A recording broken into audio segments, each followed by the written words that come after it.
Welcome to the Nobel Week Dialogue 2020. My name is Lisa Kirsebom. I'm a science journalist, and it's my great pleasure to be your host for today's event. I have here with me to kick it all off the CEO of Nobel Prize Outreach, Mrs. Laura Sprechman. Thank you, Lisa, and welcome to you all. This year, education has been disrupted for many students around the world. It's hard to predict the long-term effect of it. What we do know is that learning and education are key to building resilient and inclusive societies. Today, we're here to learn, to discover new ideas, and to ask new questions, lots of new questions. That's what Nobel Week Dialogue is all about. The Nobel Prize was named because of Alfred Nobel, who believed that we could build better societies and that this world would be a better place if we invested in science, in learning and knowledge, and in peaceful collaboration. In that spirit is that we organize Nobel Week Dialogue, a meeting between science and society. Before I finalize, I would like to thank our dear partners for your long-term commitment for this wonderful collaboration and to being with us also in these difficult times. And not least, my dear colleagues and all the team working on this. You are fantastic. Thank you all, and let's get started. Thank you, Laura.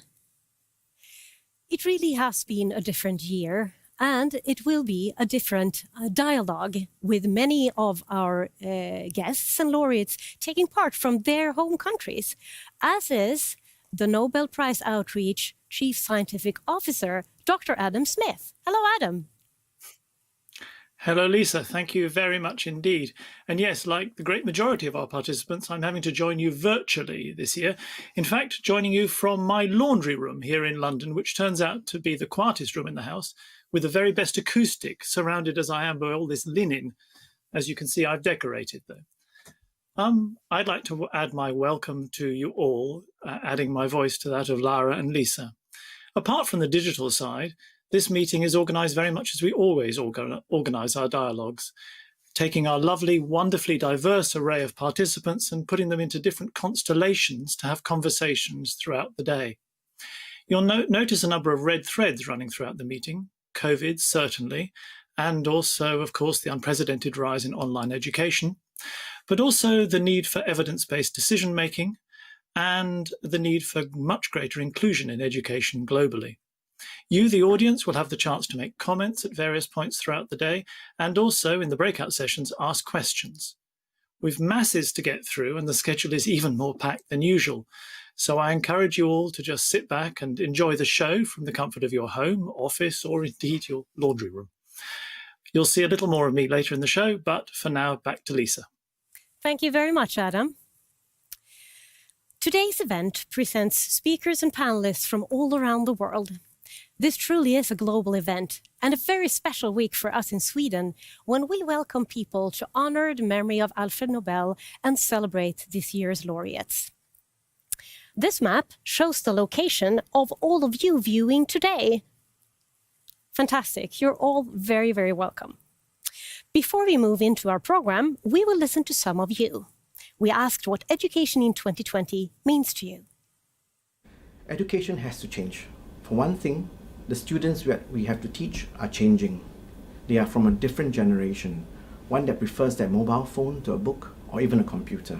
So, as a student, transitioning from the traditional in-person teaching format to an online format has exposed me to new learning opportunities.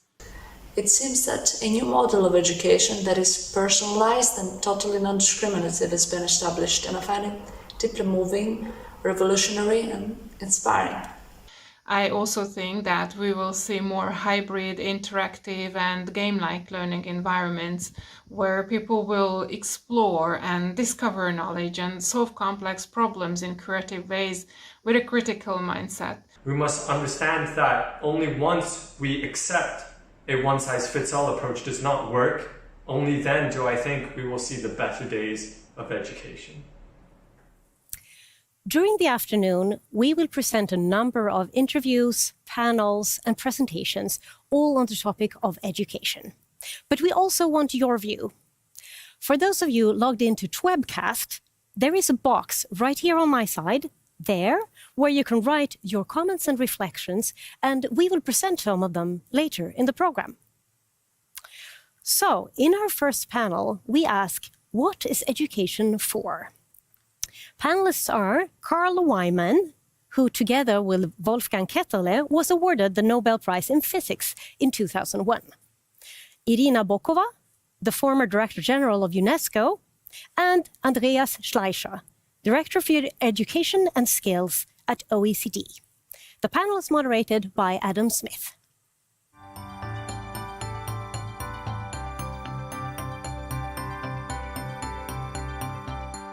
So welcome to this first session in the Nobel Week Dialogue 2020. And for this opening panel, we thought we'd ask a question which perhaps doesn't get asked enough, which is, what is education for? So Carl, what do you think the goal of education is? I think you're right, it doesn't get asked nearly enough, but I think that education really ultimately is about helping people make better decisions and focusing particularly on my area of science and technical literacy. There's so many places in one's life, one's personal life, public policy decisions, in one's work, where education and technical knowledge and decision making is a critically important skill for someone to have, and tremendous value education can provide. Mm-hmm. And do you think that that goal of producing kind of independent thinkers, if you like, is in any sense at odds with government's desire to have education just produce conforming citizens who will be good parts of society?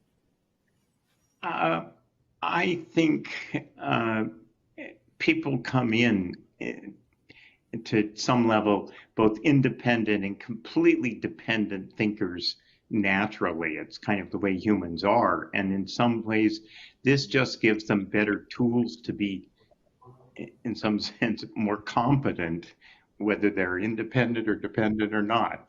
Their decisions are less framed by arbitrary things and more framed by what history and research, as it tells us, works better. Thank you very much indeed. Irina, same question to you. What's the goal of education?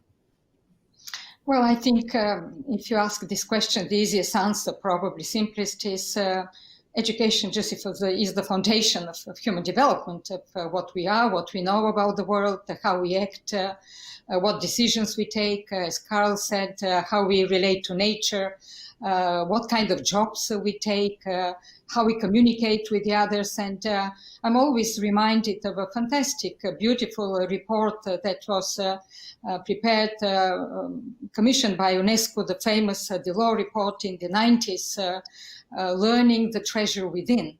And in this report, there were 4 pillars of education: learning to know, learning to do, learning to live together, and learning to be. I think it really embraces all the different aspects of what education means, and it is still very relevant today, particularly when we have the crisis, economic, social, health, sustainability, which is under threat, and the others. Thank you very much indeed. Andreas, over to you. Yeah, maybe it's worth reminding ourselves that the world around us is in large part a reflection of our past educational efforts. Now, we have seen such amazing technological and social progress fueled by education, but we've also some formidable challenges ahead. Think of the growing disconnect between the infinite growth imperative and the finite resources of our planet, or the growing disconnect between the haves and the have-nots, or the growing gap between social needs and what technology offers. I think our schools have to think a lot harder about how to create a more peaceful, more sustainable, more work world. And I think the framework that Irina outlines here still holds. But, these are words. And the role of the School of the Future is to create the agency among learners, the agency among teachers, to put those words into action. It's clear that, education is no longer just about teaching students something, but about helping them develop a reliable compass and the tools to navigate through this increasingly complicated, volatile world. We know how to educate second-class robots, people who are good at repeating what we tell them. But, in this time of artificial intelligence, we need to think a lot harder about what makes us humans and build our schools around us. I think the point Carl made about decision-making, about intellectual, about moral maturity is so important. Artificial intelligence around us is not a magic power. It's just a great amplifier, a great accelerator. It amplifies good ideas in good practice in the same way it amplifies bad ideas and bad practice. And that makes the human capacity to make meaningful decisions so important. But let me add one more point, and that is schools need to help students shift from situational values, I do whatever the current situation allows me to do, to sustainable values that keep an eye on the long-term future of not just individuals, but also communities and the planet. And for that, it will be important for schools themselves to think more about the long-term future. The future of schooling is very much about creating that kind of bridging social capital that allows young people to think for themselves, but also to work with others who think differently from them, who work differently from them, who to appreciate different cultural perspectives. Thank you very much indeed. And indeed, we have panels coming up on the future of schools and the future of sustainable education. So lovely you raise these points. Carl, please. So I completely agree with Andreas, but I think just to add a point, which is that as he sort of behind his comments, education and the role and need of education has really changed almost in our lifetimes and so to a large extent, schools and our societies are living with an old-fashioned view of education, where it was simple, basic knowledge, simple reading and writing so people could go do simple jobs better. Now, and it has a much different and a more important and more complicated role. And we really haven't, I think, fully adjusted our thinking about education, our educational structures to deal with that in the way Andreas says, because we're still living in something that was just a generation or two ago of a very different need for education. Maybe we should not talk about educating for the future, but learning for the future. How do we facilitate this kind of lifelong and life-wide learning of people? And indeed, yes, I was going to ask, how long should education last? Is it lifelong? Well, absolutely. I believe it's very clear that the goal is lifelong learning. Actually, if you look at the goal number 4 of the Sustainable Development Agenda, and I think still having a strategy is important. Having a goal, having some targets, knowing where we want to go for governments, for the academia, for everybody, community. It's very important to know where we want to go.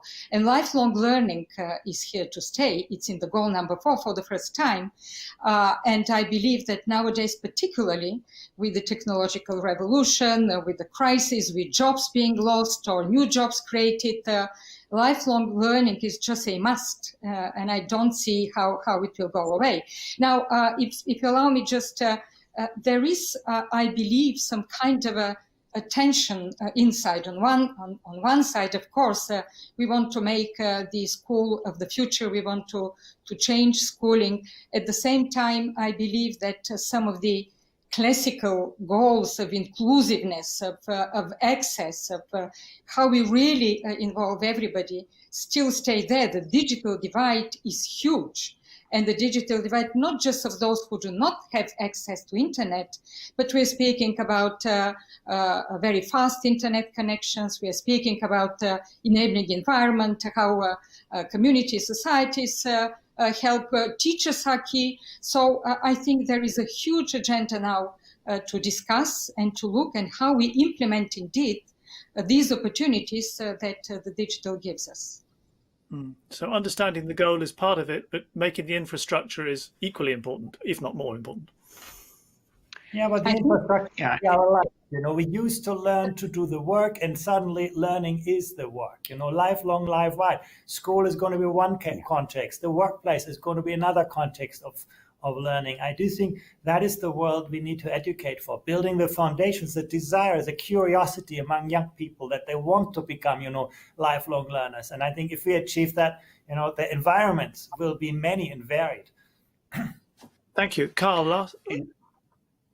And again, I'll echo what Irina was saying, that this is again a big change in a very short time. It used to be quite an elite small group who need to be highly educated, and now it's almost everyone, probably is everyone, and we need to think how to make that possible, because it's critical to all things. Thank you so much. The three of you have done an amazing job introducing pretty much all the themes of our meeting in just 10 minutes. Thank you so much. Thank you. Thanks. Looking forward to meeting all these great panelists soon again. Now let's see if we have some reflections. Information is not knowledge. This is a great challenge for educators. Indeed. Education is to empower people through knowledge and skills sharing. It's very true. The challenge for educators is how to best support learning in a fast-changing world. Education is for expanding our horizons. Online education is here to stay. Education is the most important pillar of sustainable development. Education is about learning to choose wisely for the good of the whole. Thanks, and keep them coming. If you're logged into Twebcast, you can write your comments and reflections in the box here on the side, so please do, and we'll use more of them later on in the program. Time for a conversation between Zainab Badawi, Chair of the Royal African Society and a member of MINDS, the Mandela Institute for National Development Strategies, and Mary Robinson, Chair of the international NGO The Elders and former President of Ireland.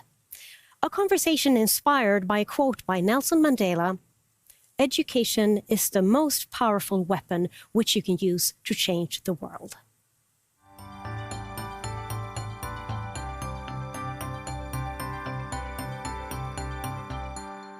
Mary Robinson, it is always such a pleasure to be interacting with you, albeit I can't see you and it's just across the airwaves, as it were. So here we are, the challenge of learning, the future of education. And I know that you have got so much experience in myriad ways. But of course, the COVID-19 pandemic, which began as a health crisis, has very quickly become an economic, social, and even political crisis that's left no corner of the world untouched.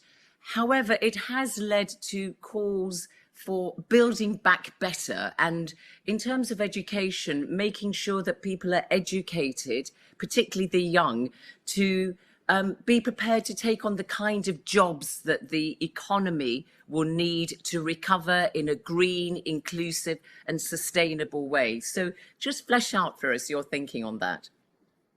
Well, it's also a pleasure to be with you, Zainab.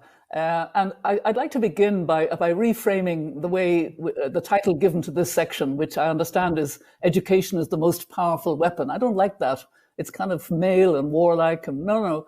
Education is the most significant human right because it enables all the other rights. If you know, because you're educated to it, that you have rights, how much more you can cope with what life brings.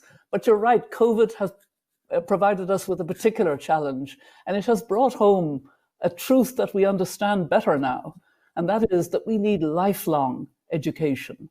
And that education has to be an education to learn to live sustainably in a green, regenerative future. And no country is doing that well. So it's a huge learning. And quite honestly, I am learning by the day in the Zooming that I'm doing. And, I'm doing it in part as chair of the elders. And we're trying to encourage that we have a COVID immediate crisis, and then looming behind that, we have the climate crisis, which is urgent. And therefore, we have to come out of COVID in a way that aligns with the Paris Climate Agreement and the Sustainable Development Goals. And that's different for developed and developing countries, as you very well know. We have to understand the lessons of COVID. And to me, they are quite important. I would summarize them briefly as 4 lessons. And the first is that collective human behavior actually matters. It's the only thing protecting us from the vaccine. And that collective behavior in the developed world has to be a collective rethinking of our consumer habits, of how much we produce that is stupid and throw away in plastic and destroying our oceans and our food chain at the moment. So a lot of thought into that. The second point and lesson of COVID is that government matters. Government that deals well with COVID saves lives, saves health, saves economies. And I'm glad, as I'm sure you are, that it's women-led governments that have been doing quite well. And the third point is that science matters. And so as we come out, we've been listening to the health experts. We have to come out and listen to the climate scientists. And then the next point is that compassion matters. It's subtle, but, there wasn't much empathy for the parts of the world that were being affected most. This is the climate justice argument, the injustice of climate change, affecting the poorest countries and communities, the gender dimension, the intergenerational injustice. But there wasn't much empathy in the richest parts of the world, the parts that should be coming off fossil fuel more quickly. Now we're all out of our comfort zone, and I hope there will be more empathy and openness to the other. So when you say education is a lifelong process, so do you mean by that, for example, people in the more advanced economies who've perhaps been engaged in activities related to fossil fuels or whatever, they have to be retrained, and I hate this word, but I'll use it, and re-skilled, as it were, so that they can take on the new green jobs that hopefully will be yielded? Absolutely, and it needs to be done with what we call just transition. I'm very glad that the EU has a just transition mechanism, and it's a really important concept that as we make the transition, we don't discard those who helped to build the economies of the developed world, which were built on fossil fuel. And those workers in coal and oil and gas, and in my own country, Ireland, peat, have to be part of the move forward with their communities. So we have to make a special effort to ensure that the green jobs and the training for them is available for those communities. And that's all part of education. But schools and even preschools and schools and universities also have to really give young people the capacity to give that leadership. When you go into a green school in Ireland, I'm overwhelmed by the way young people really get it, and they're into a circular economy already. There's actually a capacity of young people, as they're doing with their Fridays for Future, to educate my generation, which so failed, and your generation, which pretty failed too, to address issues in time. I don't want my children to think that I can learn from them. So I'm hoping they're not listening. No, you can, Zainab, you can. No, you're right. So it's interesting, you framed this debate about education in terms of human rights. And of course, another aspect of human rights, gender rights, you've been a very, very staunch advocate for gender equality. But another aspect of education really is teaching women and girls about their sexual and reproductive health rights. And sadly, we've seen that COVID-19 all over the world has seen an increase in domestic violence as women are locked down with abusive partners. And, this is a very, very important, often overlooked aspect of education. So I wonder if you could just highlight here your concerns about this particular subject. Yes, I think a lot about girls' education, because the elders recognized at an early stage that we should help to promote girls' education to reduce early child marriage. It's one of those kind of hidden, sensitive issues for countries, but also for a lot of small organizations trying to deal few years when Archbishop Tutu was our chair, we prioritized looking at girls' education, tackling, as you say, issues of reproductive health, but also not falling into early child marriage, which denies girls so many human rights. And we traveled to Ethiopia. We went up to the Amhara region in Ethiopia, myself and Archbishop Tutu and Guru Brundtland. And later we went to the Bihar state in India.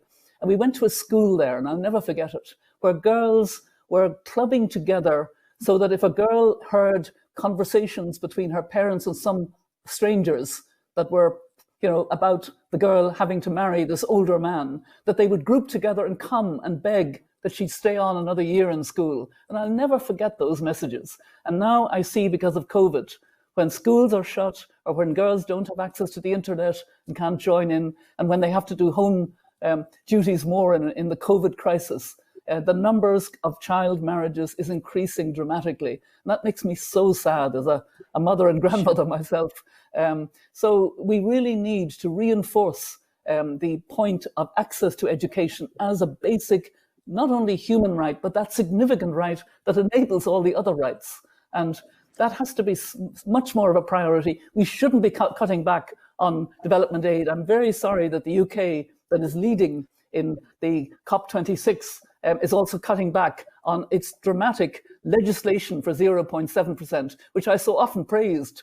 And now it looks as if that's not going to be a leadership point for Britain in leading on the climate issue.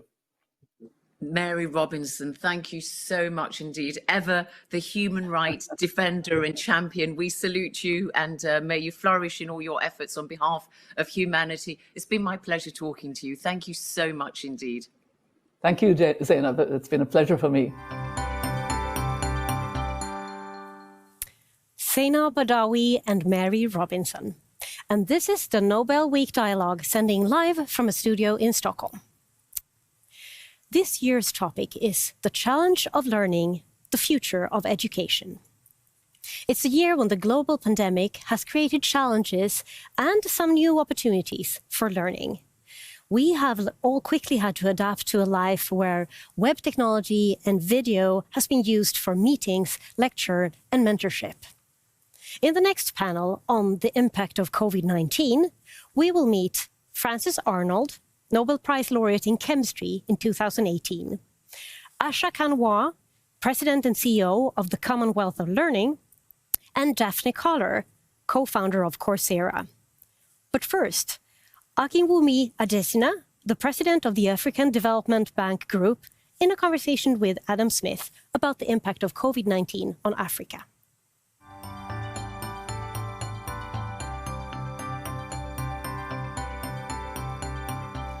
So, Akinwumi Adesina, welcome. Now, your position at the African Development Bank gives you a unique overview over the continent. So, how would you describe the impact of COVID-19 on education in Africa? Well, I mean, it's been a real terrible disaster for everybody around the world. But in case of Africa, let me break that into three things. One, in terms of spending on education, in terms of enrollment on education, and in terms of performance on education. In terms of spending on education, it has really significantly affected allocations to the educational sector because the monies have just gone into the other sectors like health and all that are very much needed and social protection. Now, the financing gap for education still remains about $40 billion, and that has simply gotten worse. Now, in terms of enrollment, if you take a look at it, because of the lockdowns that you have, increased lack of income by people, and the fact that a lot of the children of the poor have suffered disproportionately from this. A lot of out-of-school children has increased tremendously on the continent. And in fact, if you take a look at it, like only 7 out of 27 countries had schools open by the end of October. And you'll have 9 million kids, right, that are not in school in places like Niger, Mali, and in Burkina Faso. And 12 million kids that have missed school for the entire 4 months in places like Niger, Chad, and Burkina Faso as well. So that has affected it. And in terms of the performance, as they also moved out of the COVID-19, everything went virtual. People started using digital information platforms to deliver education. But of course, that's good if you have it. Challenge is that 25% of the primary schools only have electricity. Only 40% of secondary schools have electricity. And you look at those kids that are supposed to be learning, 89% of their households have no access to computers, and 82% of those children have no access to laptops to be able to do anything. Now, about 28 million of these learners are within areas without access to mobile networks. So we are going to see the impact of that in terms of performance of the educational system at the end of the day. All I just want to say is that a lot needs to be done in terms of infrastructure to enable digital learning going forward. Yeah, it sounds like an almost insurmountable challenge, but do you think in the end positive things can come out of that? Absolutely. I think we are continuing to invest massively on the continent. The bank actually put up, we announced a $10 billion facility, crisis response facility to support countries to that. We also launched a $3 billion global social bond to fight COVID-19, which is the largest social bond that's US denominated, dollar denominated in world history. So we continue to push money into that. But the fact of the matter is that there are so many competing needs, Adam. And so that Africa needs some breathing room. While developed countries have trillions of dollars, over $10 trillion to do fiscal stimulus, right? All Africa needs is $145 billion. And it's so difficult to even get that. So unless and until we make sure that Africa gets support to free up that fiscal space, it's going to be competing, limited amount of money competing for health, for education, for infrastructure, and all of that. So we'll continue to work with all the partners. I'm a very positive person. And I know at the end of the day, we'll get some resources to get things back on the right track. Thank you very much indeed. So my last question was going to be, what do you need people to do to help? And it sounds like you've made that pretty clear. Yeah, absolutely. I think, Africa does need a lot of global support on a number of areas. I think maybe I'll just mention three. The first is making sure that, we can have physical distancing, social distancing, right? Which is all we have to do, but we cannot have physical distancing. So which means that Africa needs a lot of support, being able to get the resources to do it. The speed and at which and the quality of recovery will depend on how much we are able to mobilize resources to deal with this. The second, of course, is that we need to also support Africa to deal with the issue of quality healthcare infrastructure. Health infrastructure is the basic thing. Primary, secondary, and tertiary healthcare infrastructure. So there's a lot of work that needs to be done in that particular area. And third, and for me, most critical, is that a lot of the young people need more jobs on the continent. So we need to make sure that the educational system is retooled. We need to make sure that we have people with technical and vocational training support systems, and make sure that we also support kids to have entrepreneurship capacity to create businesses of their own. And that's why at the African Development Bank, we are going to be supporting countries to launch what we call youth entrepreneurship investment banks. These are going to be new types of banks, specialized banks, and we create financial ecosystems around young people on the continent. We got 486 million of them. Those people coming up by 2050, that must be an asset for the continent for us to be able to unlock. And so I think in terms of youth employment, that's going to be a big one for us, and also invest in digital infrastructure. Akin, thank you very much indeed. You packed an enormous amount into a very short space. Thank you. So we've just heard Akin Adesina tell us about the effects of COVID-19 on Africa. And of course, everybody listening has their own story about how COVID has affected their own education or the education of people they know and love. And we thought it would be interesting just to take three representative participants in the meeting and have them tell us about how the pandemic is affecting their world at the moment. So I'm very happy to have Daphne Koller, Francis Arnold and Asha Kanwar with me. And let's start with you, Francis. How is the pandemic affecting you? Adam, what we've learned is we can learn at home, but not all the time.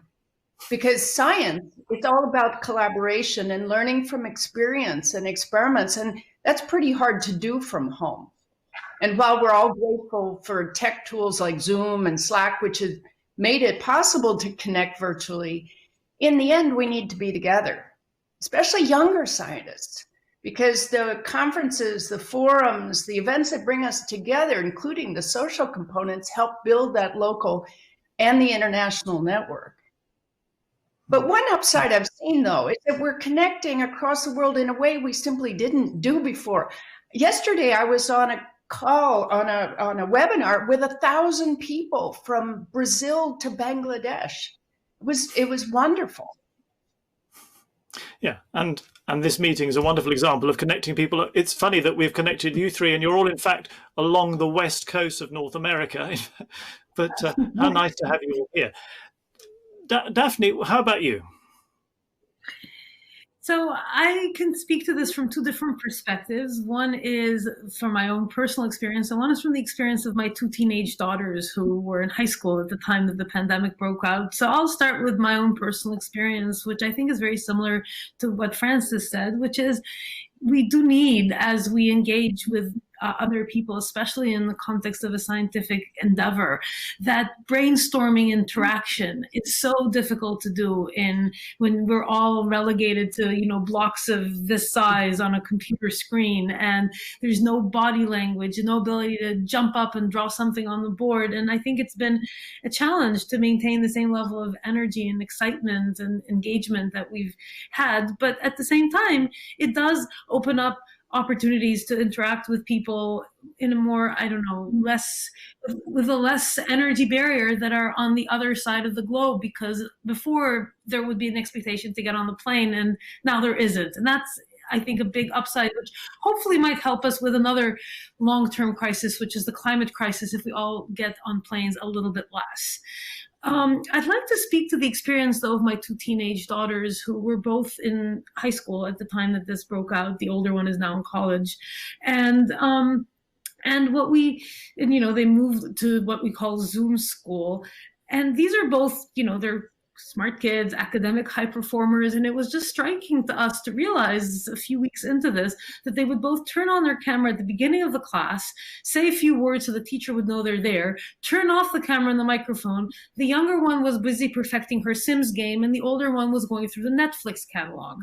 So I think what we learned from this is that it's very difficult for teachers, and I think they've gotten better, but it's still a huge challenge to maintain engagement and connection with students through a video screen.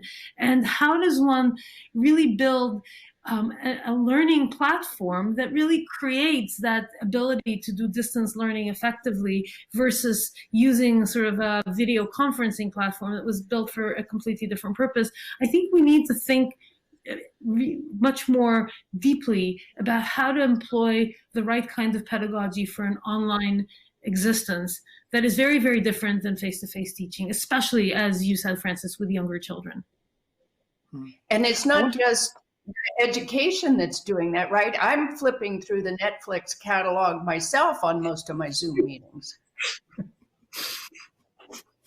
I'm just impressed that you knew what your teenage children were doing. That's quite advanced. I want to come back. I want to come back to you in a minute, Daphne, because you were, as the founder of Coursera, the largest supplier of MOOCs in the world. This is a fantastically interesting experiment that's going on for you, I imagine. So Absolutely. Let's come back in a minute. But Asha. In your world, the Commonwealth of Learning has this extraordinary, diverse field to work with, a huge range of countries. What have you experienced during the pandemic? It's so different because 48 out of these 54 member states, which span all regions of the globe, are developing countries, and in some of them, access to the internet is less than 10%. So, how did we continue our work? The Caribbean is slightly better. And of course, teachers needed a lot of capacity building. So we were able to do online courses in Trinidad and Tobago, where, over 8,000 teachers were trained, which is about half the teaching task force in the country. In India, we work with women farmers. And in the past, this had to be in person. Now we used Mobi MOOCs because, what Daphne was talking about, what kind of platforms do we need? And this Mobi MOOC, is a basic mobile interface which has social media integration, and it works in low bandwidth situations and where people can learn in their local languages.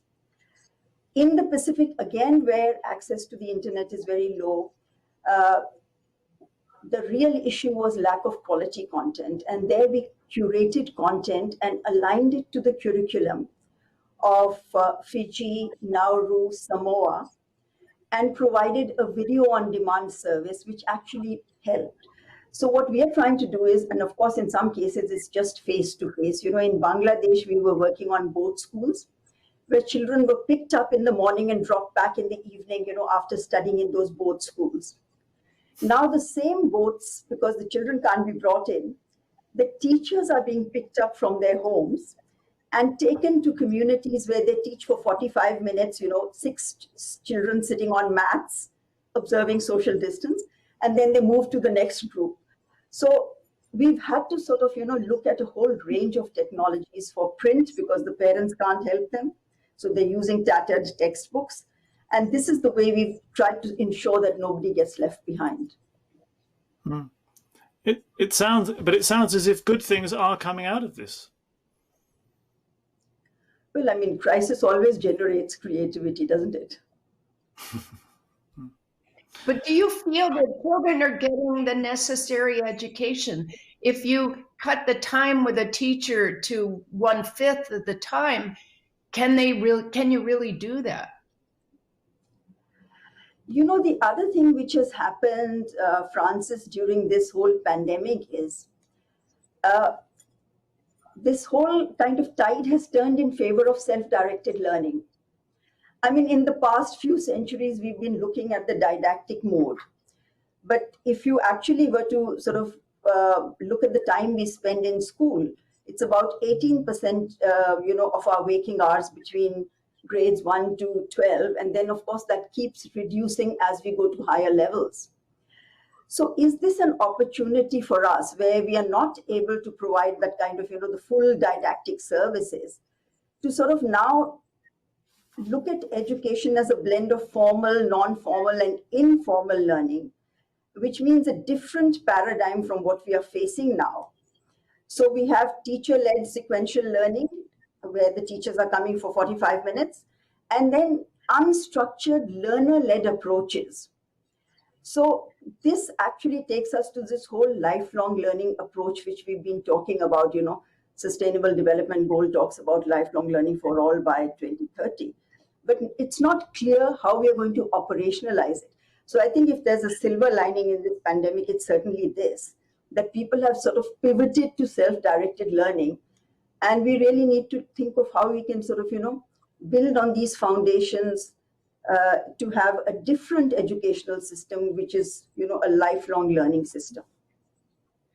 Daphne? But I think one of the challenges with that, thank you, Adam, the challenge with that, Asha, especially with younger children, is they don't necessarily have the learning skills and the discipline to stay engaged and focused on the material on their own. And one of the challenges that I've seen with some of our employees with young children, mine are older and they just go off and watch Netflix, as we said, but the younger ones, they come and they interrupt their parents every few minutes saying, can you explain this question to me? Can you, what did the teacher mean? And that makes it very difficult for parents. And when I think about the situation of children with parents who don't necessarily have the educational background to provide that level of support to their children, it creates not only a challenge for the parents, but also creates a sort of inequity in learning outcomes for the children who are able to get that level of support from their parents and the ones who are not.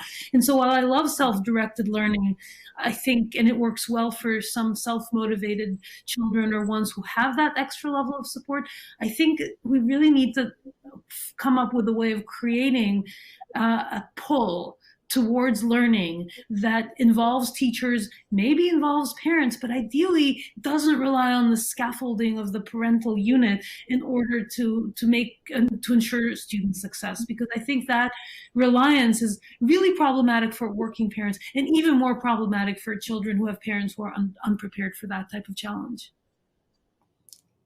Francis? But you know, yeah. I couldn't agree with that more. What we see is that children that come from, say, more chaotic households or whose parents don't have the education or time or, you know, ability to help their children, they get left behind even more. And so it's leading to enormous disparities for the children. Exactly. We saw that with our yeah. nanny's child. It's really challenging. You know, that's true because, sorry. Please go ahead. What I was saying is that, you know, thousands of people have been displaced, you know, migrant parents.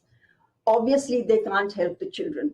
But another constituency which has become very important during this pandemic is the parents.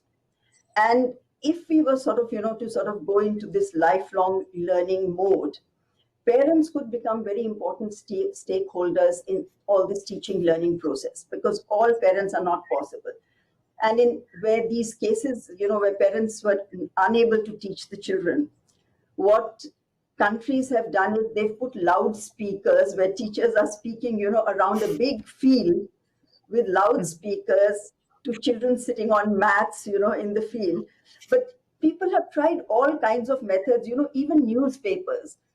Teachers are printing their lessons in newspapers in local languages, and then those newspapers go to the parents, and then children get their lesson. Okay, I'm grade 9. I've got my lesson today from my teacher in the newspaper. So people have been quite creative, I think.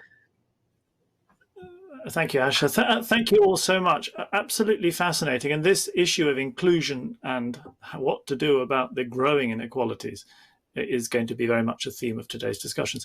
And the audience will at times be able to give us their reflections on what COVID has done to them. But thank you all for the moment very much. Thank you. Thank you. Thank you.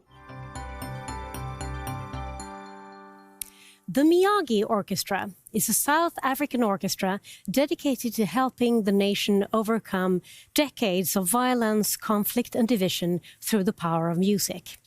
Right here behind me, Laura Sprechman, the CEO of Nobel Prize Outreach, is getting ready to talk to the cellist and conducting student Seppo Poe. Seppo takes part in the dialogue from his home in Paris. But first, let's listen to the orchestra.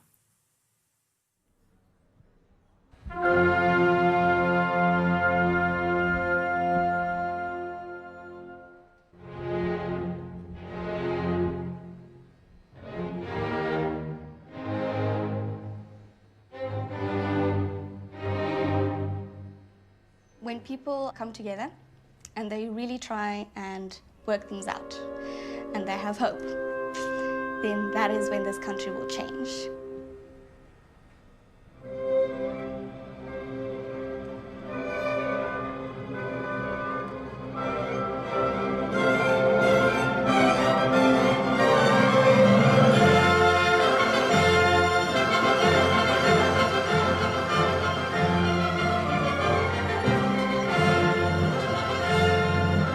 In essence, is a collective effort. Every voice is equal, and no voice should be unheard.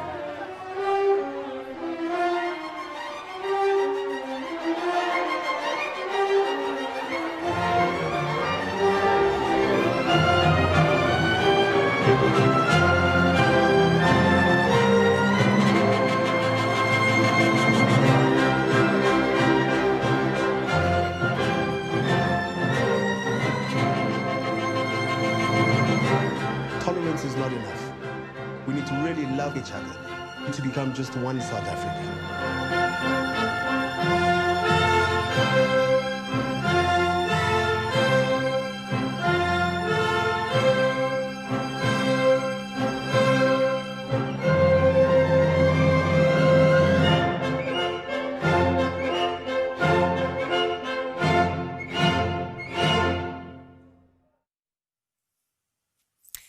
Seppo, so nice to see you. I've seen that film so many times, and now it's like you're stepping out of it. So we just saw about Themiyagi. Tell us a little bit about it and its purpose. You know, Themiyagi signifies hope. And besides it being just an orchestra, it caters to education. It caters to digging deep into society and uniting people from different backgrounds who would normally never meet. And the music making process is just the beauty of it. And, you know, it extends into the deepest societies. And that is Themiyagi, opening doors to people from different communities, different colors, different races, and also different social classes.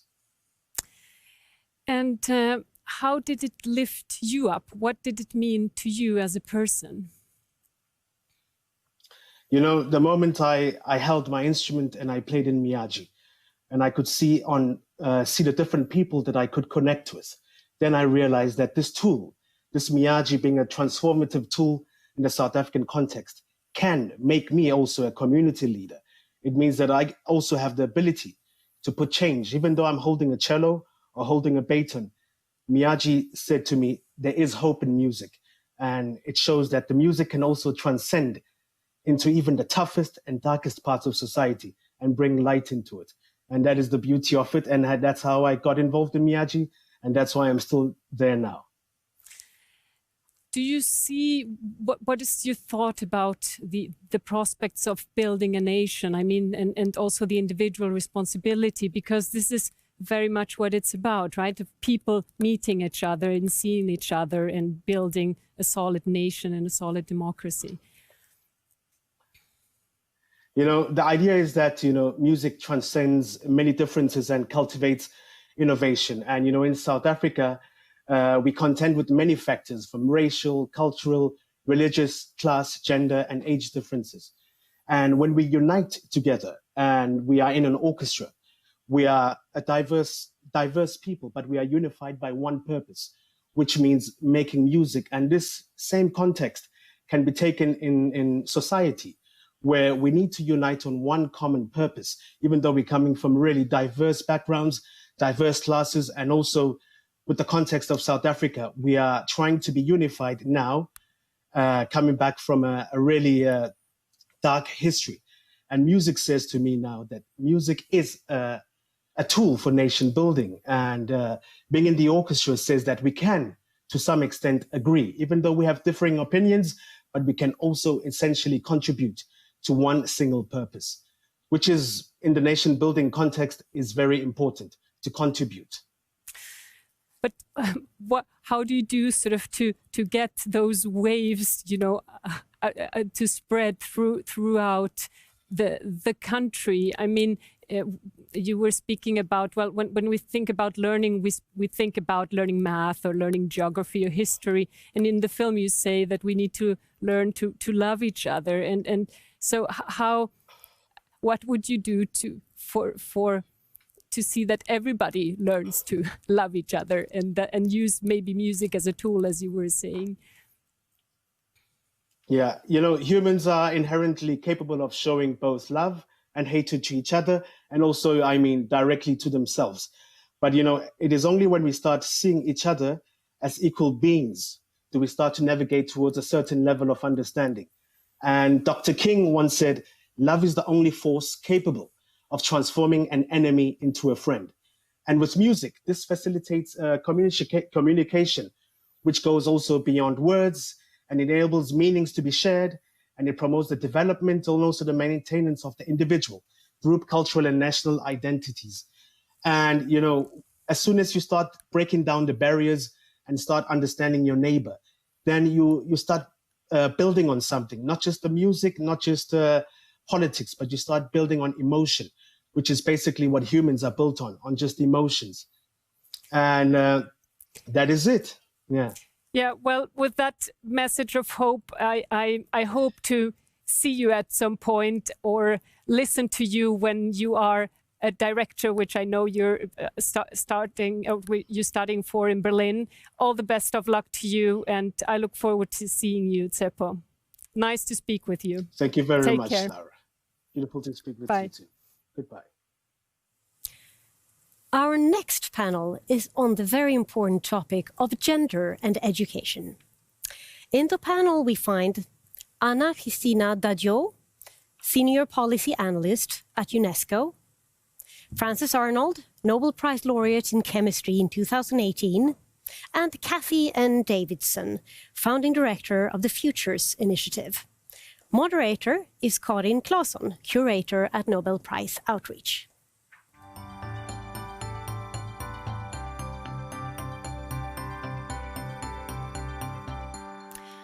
Warmly welcome Frances Arnold, Anna Cristina Dadjo, and Cathy Davidson. A pleasure to have you here, even on a screen then. Before we start our discussion on achieving gender equality in education, we will have an introduction talk from you, Anna Christina. So please, let's start with that one. Good afternoon, everyone. All countries committed to inclusive education, when they signed up for SDG 4, the Sustainable Development Goal 4 on education, to be achieved by 2030. It is a commitment we cannot afford to lose sight of. If anything, the case of it has become stronger over time. The message of the report is very powerful in this respect. All means all.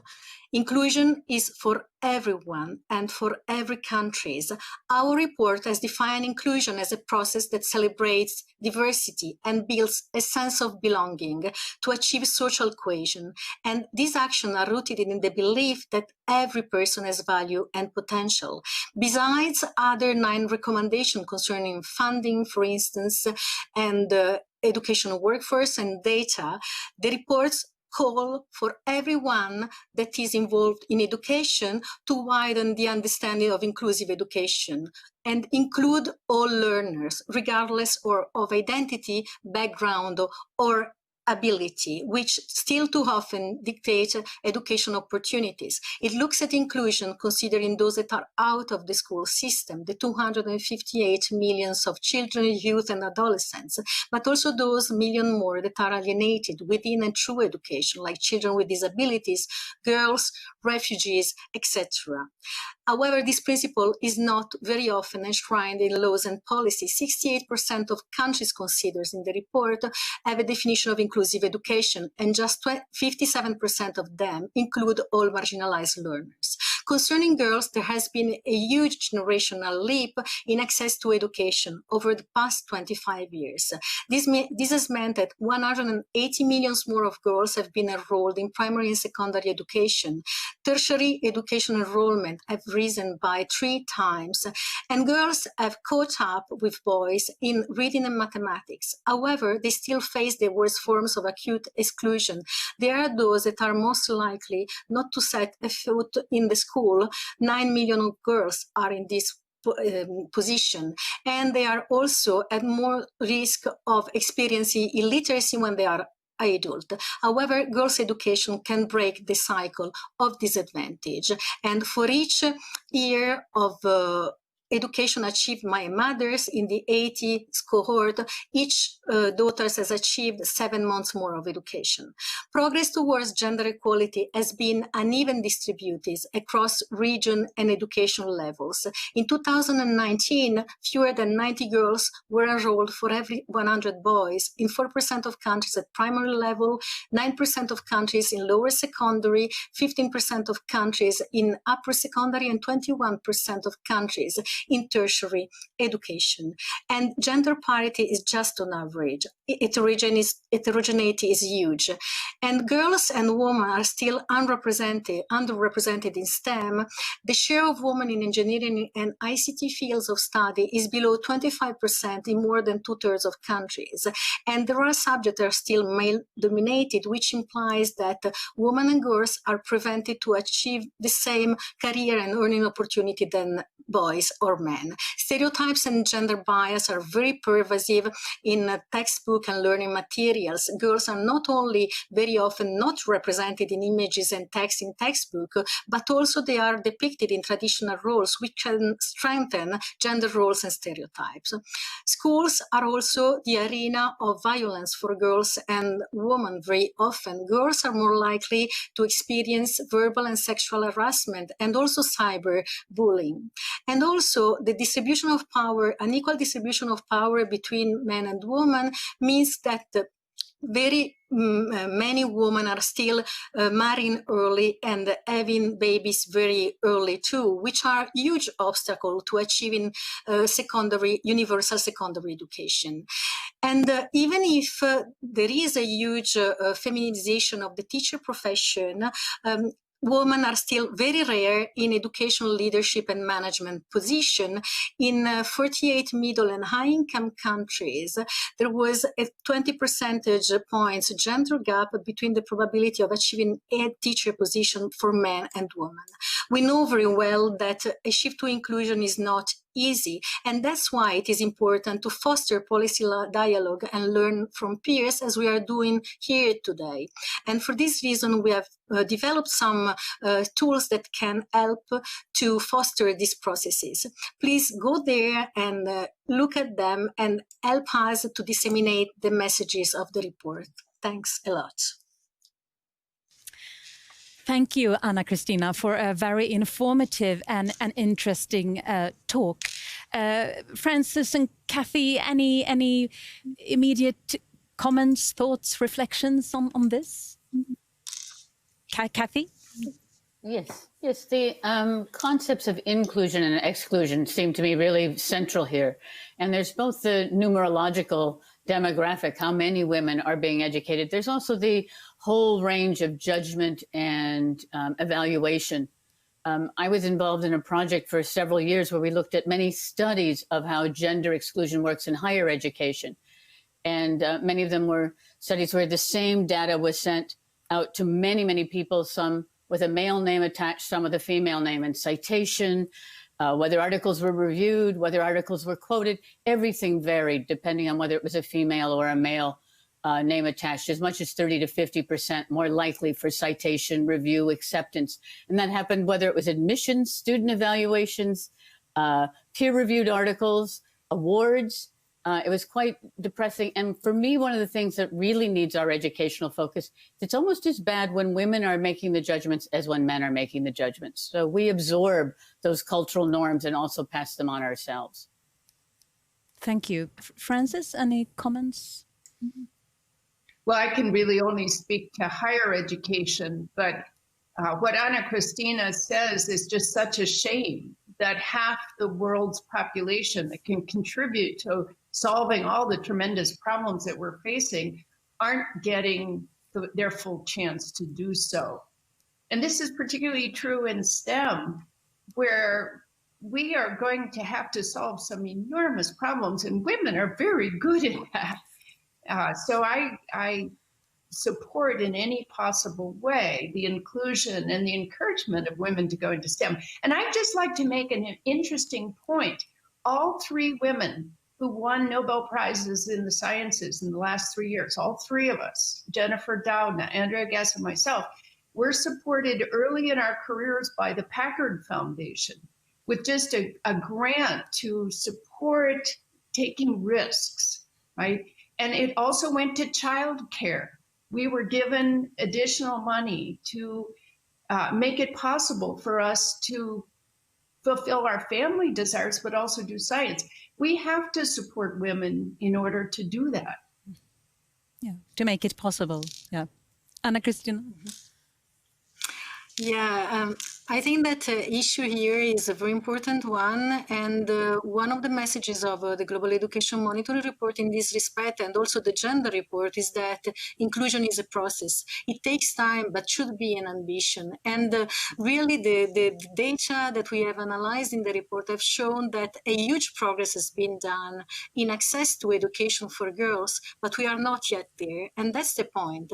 So the question is how we can get there. How can we support this process in all the ways that are possible? Because there are so many girls that do not have a chance, even a chance to get into school. Not to talk about higher education, secondary education, and then it is pervasive. It's just a question of looking at every single piece and put the piece together. And then do not forget that it is really necessary, and the pandemic is really showing that an integrated approach to gender and to gender in education is really needed. But how do you, because I guess that this inclusion and exclusion, it's based on structures and old structures. How do you demolish them? Yeah, I love Francis's point that the three women who won Nobel Prizes recently were all structurally supported by a foundation that was not only willing to take a risk, but invested material support in things like childcare. Recently in the pandemic, there have been many universities in the United States that are insisting that people come back to teach even when they have children that are at school without any kind of childcare facilities. Well, of course, there's going to be a deficit. These are structural and institutional, not just individual choices we're making. Yeah. There shouldn't have to be a choice between having family and having a career. And unfortunately, so many women see that as a choice. And they also don't see how they can contribute to solving these real problems. Now, access to the early education is an absolute prerequisite to that. And I feel terrible for the millions of young girls who don't have that access because all these brains are being lost for the future. And in fact, this is really something, these two interventions are really important because they highlight how much is needed to understand that each single part that is related to gender matters to determine gender equality in education. The pandemic has shown many things. It has shown, for instance, that digital divide is very important, especially for women. This is an emerging concern. Especially, we have seen that in low-income countries, many girls lack telephone, and even when they have telephone, they cannot access internet. So this is a point. But even in high-income countries, there is the issue of childcare and the reconciliation of work and family life. Many women have had to leave their work or taken paid leaves to take over the double burden, as usual, of care and education in addition, because the school closure has been a huge issue and keeps being a huge issue. So this implies that, however, I don't want to be pessimistic. I think that a lot of progress, we are here to witness that, has been done. Many great women are doing wonderful things. And one thing that is important is really activism, how to bring and to continue to bring these ideas and values forward. A last question, and perhaps to you, Frances. When from a gender perspective, if you compare your professional scientific environment today to the one that you met when you entered the scientific world once, is there a difference? Well, there's a quantitative difference and there's a qualitative difference, and it is for the better. We're seeing more women win Nobel Prizes in the sciences, and that's because women started going in full force 20, 30 years ago. As long as we keep encouraging women to do it, they will succeed at the highest levels because half the brilliant brains belong to women. And so we have to structurally make that possible and encouraging.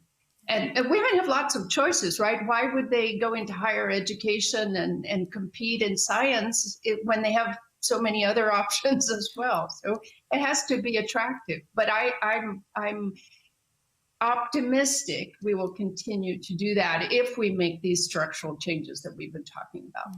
Yeah. So we're on the right way, but there are things left to do for sure. Thank you so much, Frances Arnold, Anna Cristina Daggio, and Kathy Davidson. Thank you so much. A pleasure. Thank you. Thank you. Thank you. It's a pleasure. Inclusion is indeed a very important aspect of education, and we will take some time to dig even deeper into the theme All Means All, inclusion in education, starting with an interview with Asha Kanwar, President and CEO of Commonwealth of Learning, and followed by a panel on how to be inclusive with Irina Bokova, former Director General of UNESCO, Daphne Koller, co-founder of Coursera, and Linnea Lindqvist, principal of Hammarkullsskolan in Sweden. Moderator is Adam Smith.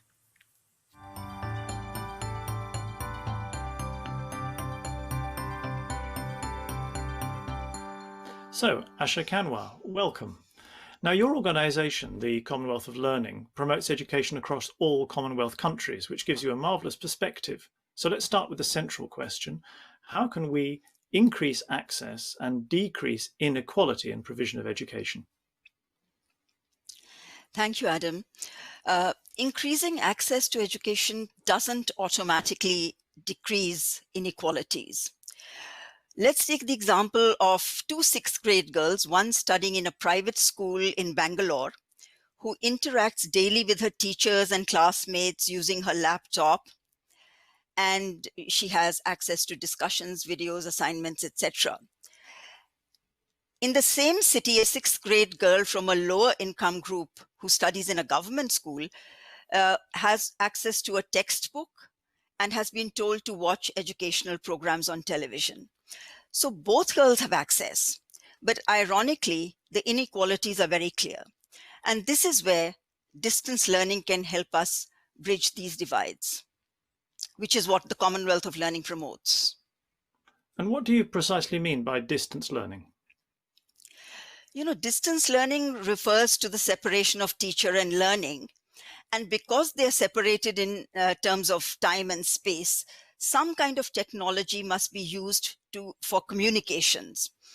And of course, distance learning requires careful planning for design and delivery. And self-instructional materials are in any format, whether it's print or whether it's online, are absolutely central to distance learning. And these are designed with clear objectives, outcomes, assessments. And they're also designed for asynchronous use, where teachers and students don't necessarily have to communicate simultaneously. And this gives them greater flexibility and convenience. And learner support is provided according to the needs and the context of the learner.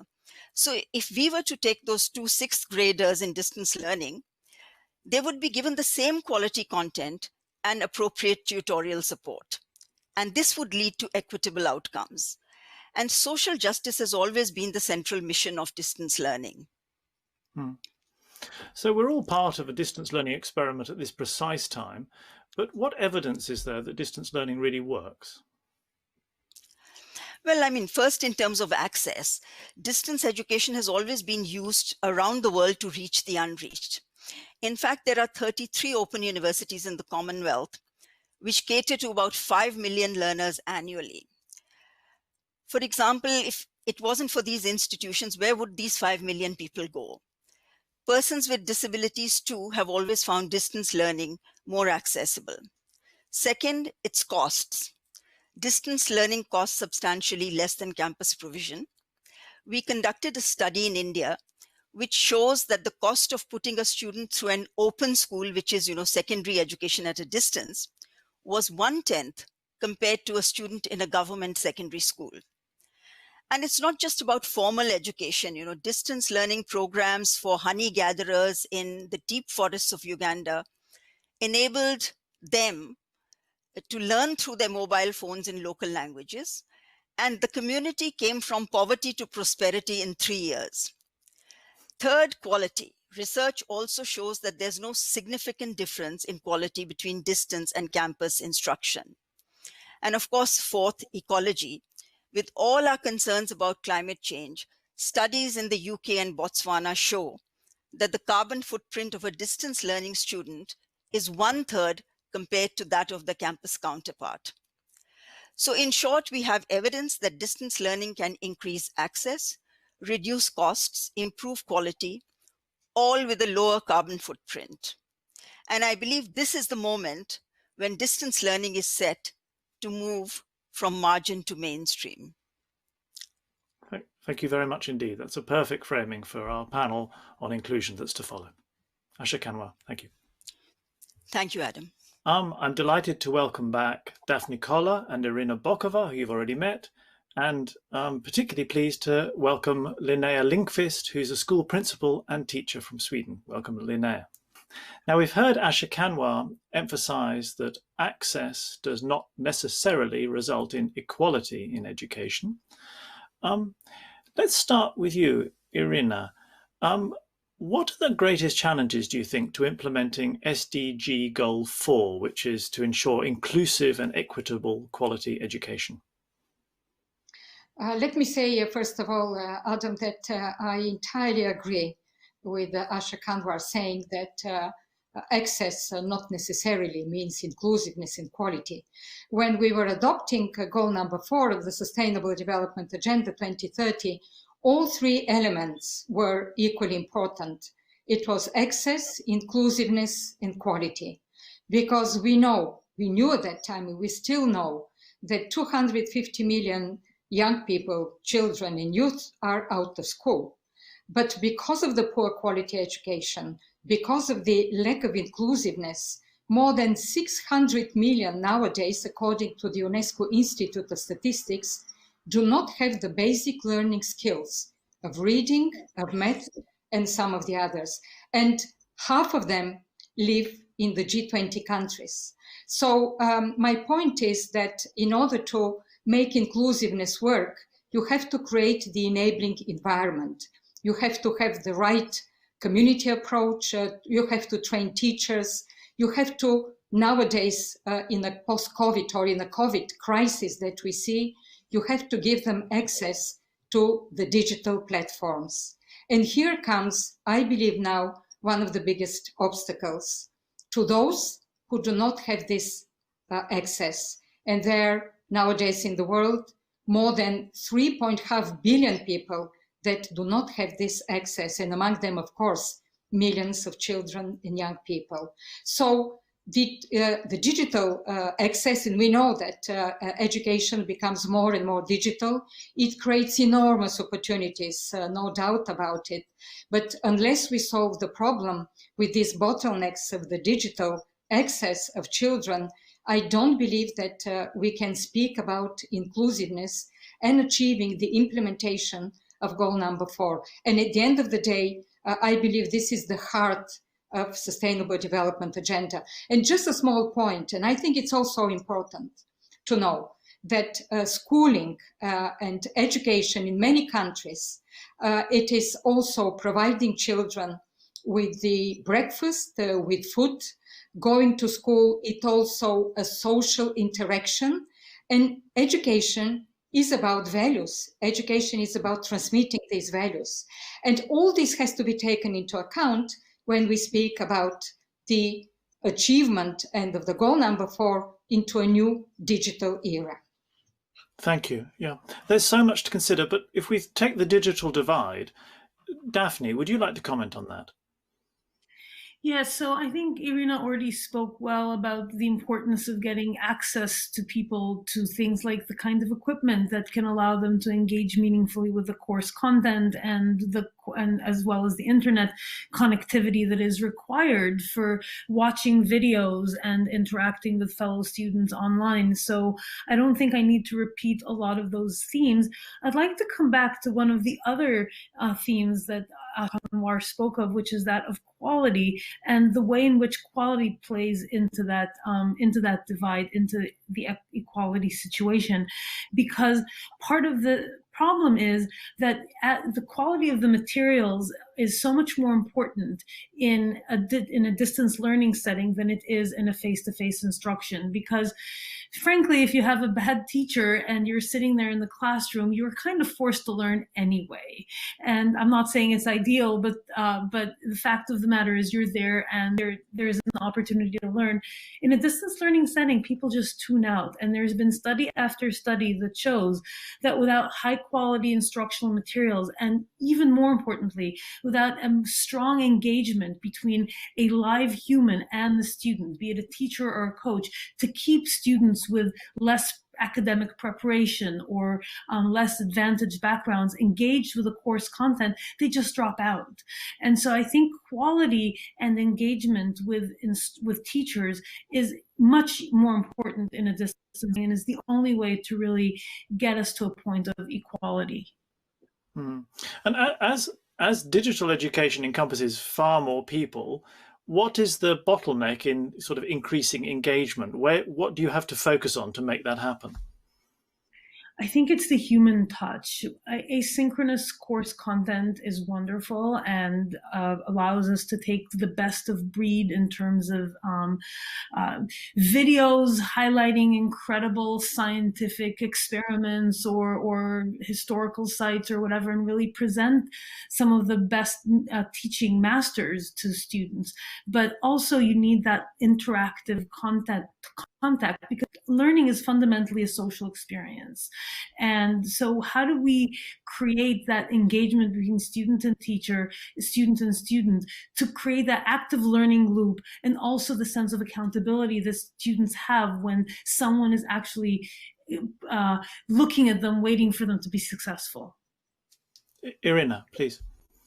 Yes, I totally agree with Daphne, and I would tell that just like to add that the importance of supporting teachers, I believe, is critical. I have always said that nothing can substitute a good teacher in education, whatever technology. And I think it's even more important today with the digital platforms, because it does not go automatic. We just go digital and everything's fine. Teachers have to be supported more. They have to, the pressure on them and the demand on them to be more engaging, to be more innovative, to be in a way better in transmitting this social value of learning, of teaching, is even higher. And of course, it's about the content. It's about how you match the content, the teaching in an environment which is entirely different. So I think we have to rethink everything that we have spoken about teachers and learning. And they, I believe, stay still the key to a good learning and to the inclusiveness. Thank you. Well, let's bring a teacher into the conversation. Linnea, you work with some of the most vulnerable students in Sweden. 99% of your students in your current school do not have Swedish, I gather, as their first language. So what for you is the key to engagement for those students? Yes, as you said, 99.1% is Swedish as the second language. So it's a huge challenging for us to both teach them Swedish. They go to a school where the Swedish is the minority language, which is a huge problem. They only have like everyday language, and you don't manage a school with everyday language. You have to have advanced language. So what we do, we have a lot of one-to-one training in Swedish with the children. So we try to do it individually a lot, because it's really hard to teach them both the subjects and the language at the same time. But the teachers are really teaching the children. They stay after the lessons and try to help them more. So it's really about what the teacher do. So it's really a focus on the teacher. It's really a focus on the support that is required for the teachers, as Irina was just emphasizing. Yes, exactly. And what And apart from I can language, also say one of the things that is also important to see, that only 24% of the parents to my students have post-secondary education. So we have a lot of parents that they don't even know how to read and write by themselves. And the first book our students, not everyone, but the majority, is the one that we give them in preschool class. The second book they own is the one they get from us when they finish in the third grade. So we have to do everything in the school. We have to learn how to read, how to write, and we have to give them an arena to read and write. And we have to do almost everything for them. It must be incredibly challenging to deal with that in what becomes a digital environment where they're then at home trying to accomplish these things. Yes, we have iPads and we have some devices, but we also want them to experience books. So we have a lot of printed teaching materials. Daphne, and our please. library is like the center of the school. The library is so important. Daphne.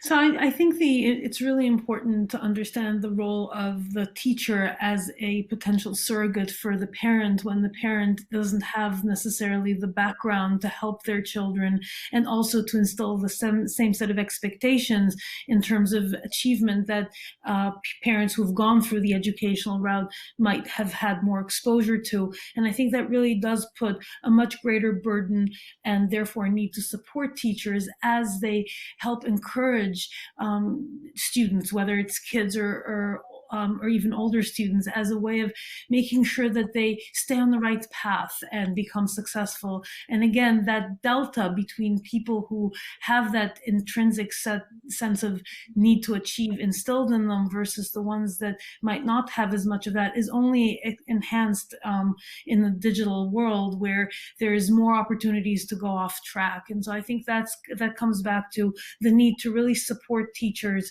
in helping them keep students on track and engaged.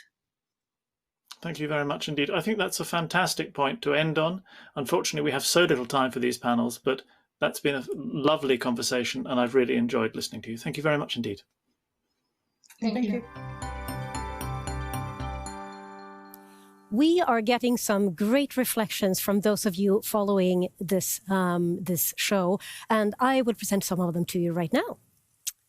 Swetha Reddy writes, education should go hand in hand with compassion. That is very true.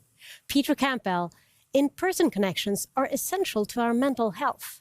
Yes. Susan Pathkiller, online learning will need to incorporate the aspects that make The Simpsons Netflix more attractive. Evangelina Gugu, quality education throughout life can bring us closer to personal and collective well-being, happiness and success. Jayashri C. Patel, music is a language that can do wonders. It can heal, it can bring people together, it shows emotions. Linda Peterson, diversity is the key. So many problems remain unsolved because of homogeneous groups and groupthink. Thank you. Next, we change pace a bit, and in a segment devoted to the meeting of art and science, we feature a conversation between one of this year's Nobel Laureates in chemistry, Emmanuelle Charpentier, and concert pianist Igor Levit. Igor is here in the studio with us, having given last night's Nobel Prize concert, while Emmanuelle Charpentier speaks to us from her office in Berlin. Moderator is Julien Sirat, Professor of Clinical Integrative Physiology at Karolinska Institutet.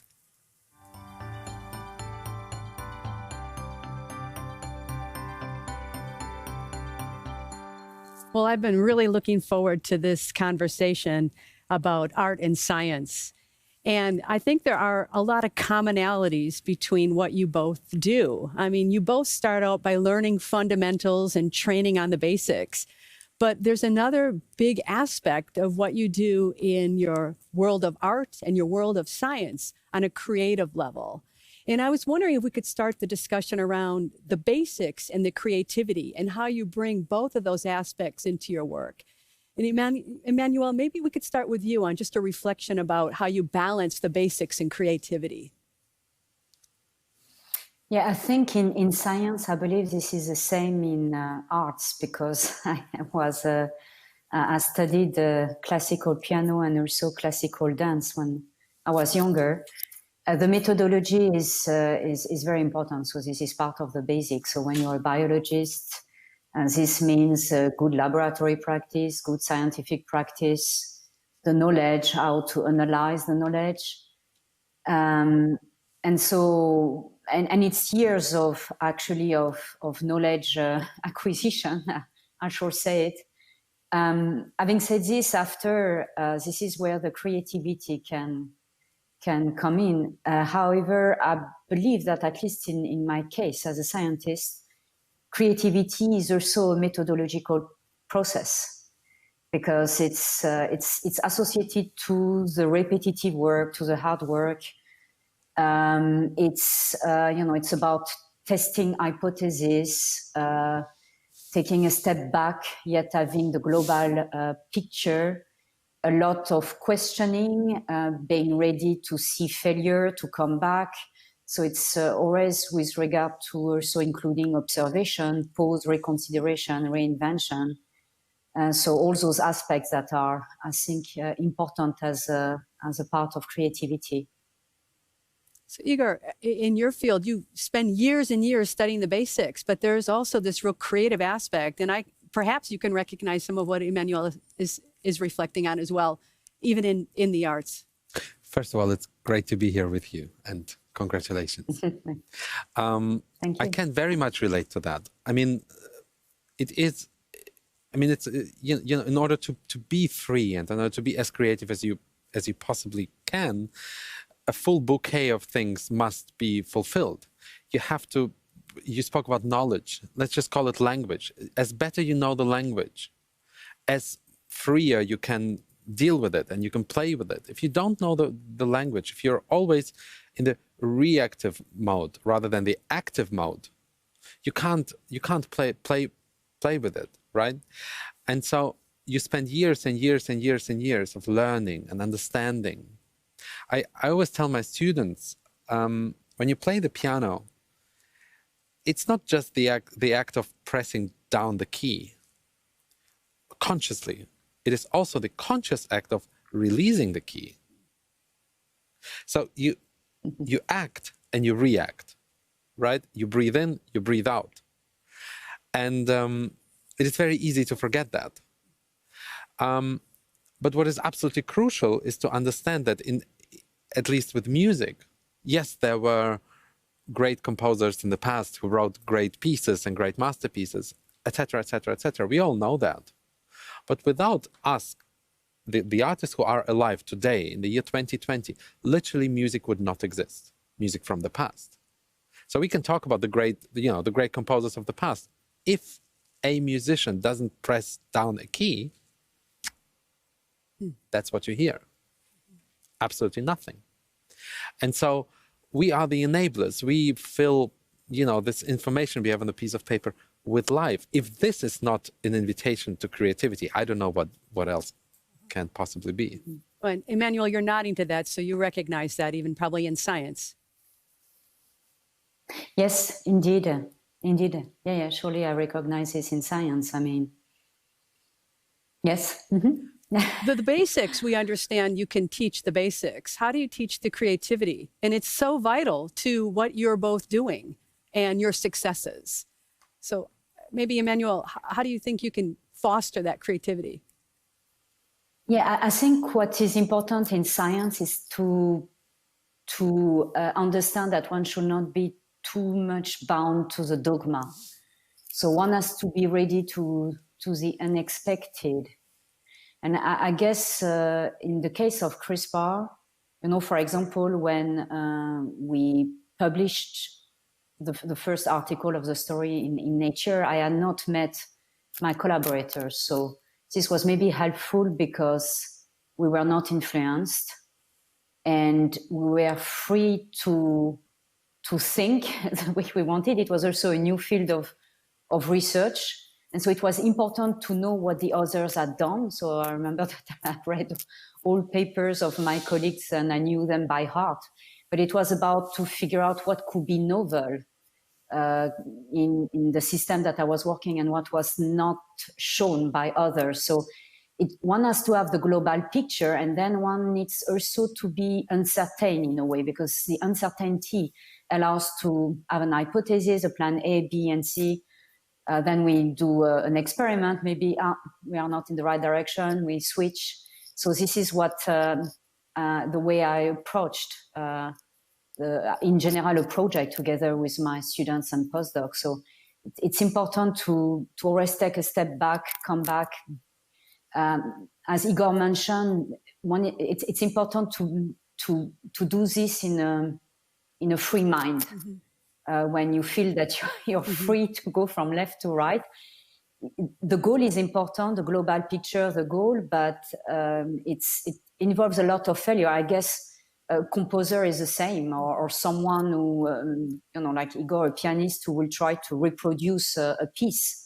It's a lot of, try and fail, and yeah, it's the way I will describe it. When you said, let go of the dogma, Igor reacted, and what was your reaction when you heard her say that? Because you recognize that. Well, one of my, if not my greatest house god, the composer, pianist, thinker, writer, Ferruccio Busoni.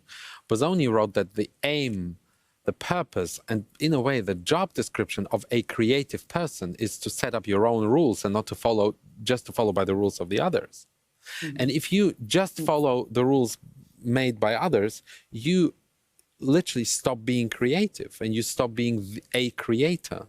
And then he goes on and says, and once you set up a certain rule, and once you realize, oh, here's a rule, I achieved something, break it apart immediately and start anew. Because this is sort of the other kind of death of creativity is the acceptance of a status quo. And both in a creative sense, in an artistic sense, but also, to be honest, in my daily life, in my idea what sort of political togetherness and what societal questions are, I think one of the most dangerous things is to accept status quos. And if anything this time we live in teaches us that there is no such thing as status quo, right? And so you asked before, how do you teach that? Mm-hmm. Just remind day after day after day, time and again, you are the creator. Without you, there is no music. Without you, there is silence. Mm-hmm. Without you, there is no society. Mm-hmm. The world is there for you to shape it, do it. Mm-hmm. And Emmanuelle, in science, we get critiqued all the time, and we also get a lot of negatives. How do you persevere over that? And holding on to some of these unusual ideas just to go forward? Yeah, it is true. I think this is most likely what the public does not know. Really, it's a strange, let's say, field where we are constantly judged and constantly criticized and rarely awarded. I have to say, for what we are doing. I think what I try also to tell my students and postdocs is that it's very, very critical that they foster this kind of, self-satisfaction and positivism that allows them to cope with, with the criticisms and the judgments. This is really important. And I guess this is maybe what is challenging in a creative setting, because for sure, the creativity does not come like this right away. Right. So you have to go to these phases where maybe you wonder where you go and whether you will achieve something, and and then at some point you see the light, at the end of the tunnel. So I think, but it's important to be self-happy, happy about oneself. Well, unfortunately, we're going to have to come to the end of this dialogue. But the one thing I recognize in both of you is the conviction and belief and the ability to move beyond the dogmas and see what's out there on the horizons. So thank you both for this dialogue. Thank you. Okay, thank you very much. What can neuroscience teach us about learning? The next panel will give us some more insight into that. We'll hear Martin Ingvar, Professor of Integrative Medicine at Karolinska Institutet, and Bruce McCandless, Professor at Stanford University, talking to moderator Adam Smith.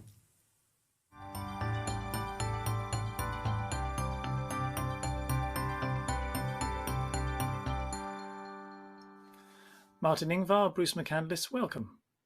Bruce, let me start with you. What insights are we now getting from neuroscience that tell us how we should be teaching and learning?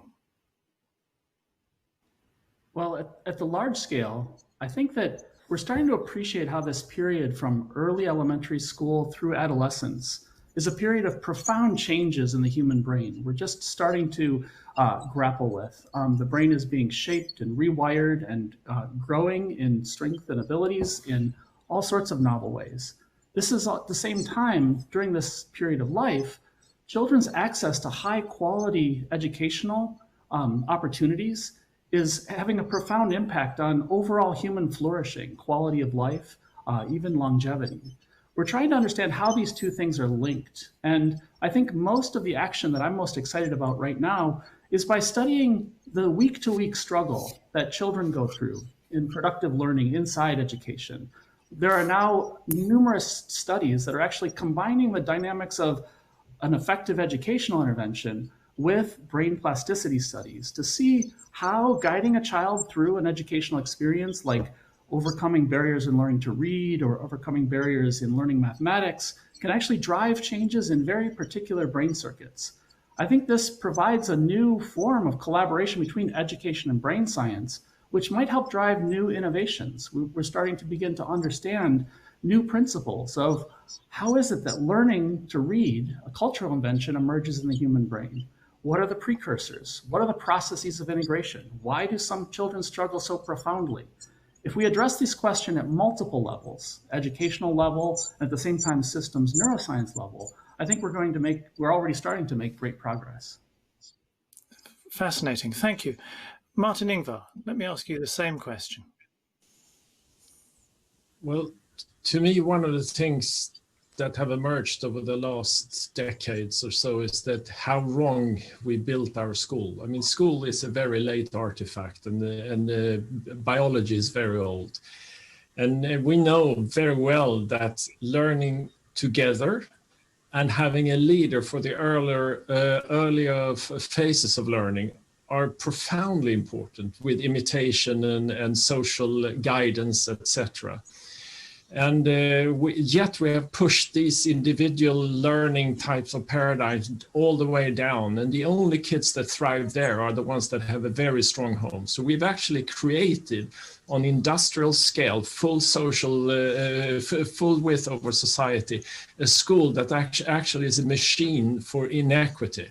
And it's really upsetting when we look at it, and it's all written with big letters in neuroscience that the social dimension of learning is so underestimated when it comes to the pedagogical leadership and the ability to guide people and bridge them in an area where they cognitively are very insecure.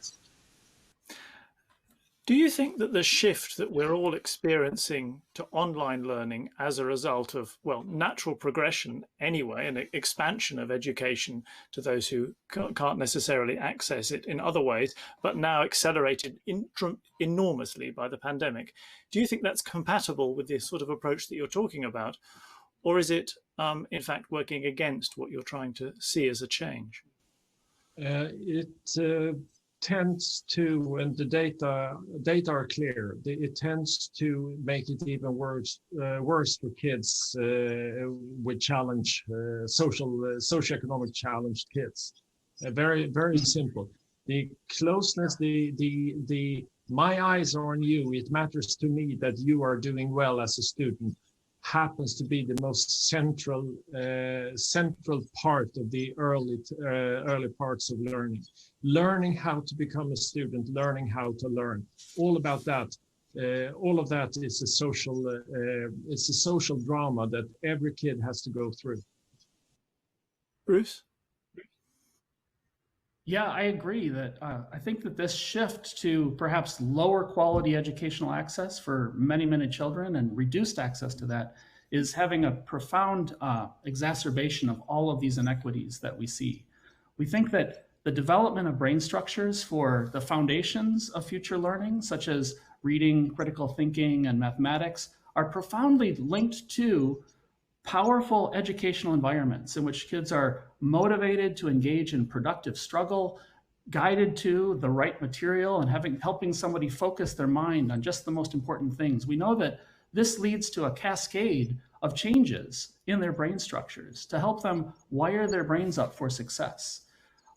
This shift to online learning is providing some opportunities for very robust, highly skilled learners to engage in more independent pathways for learning, but it's also having a dramatic impact on children who really need that social guidance and that kind of culture of engagement that schools produce.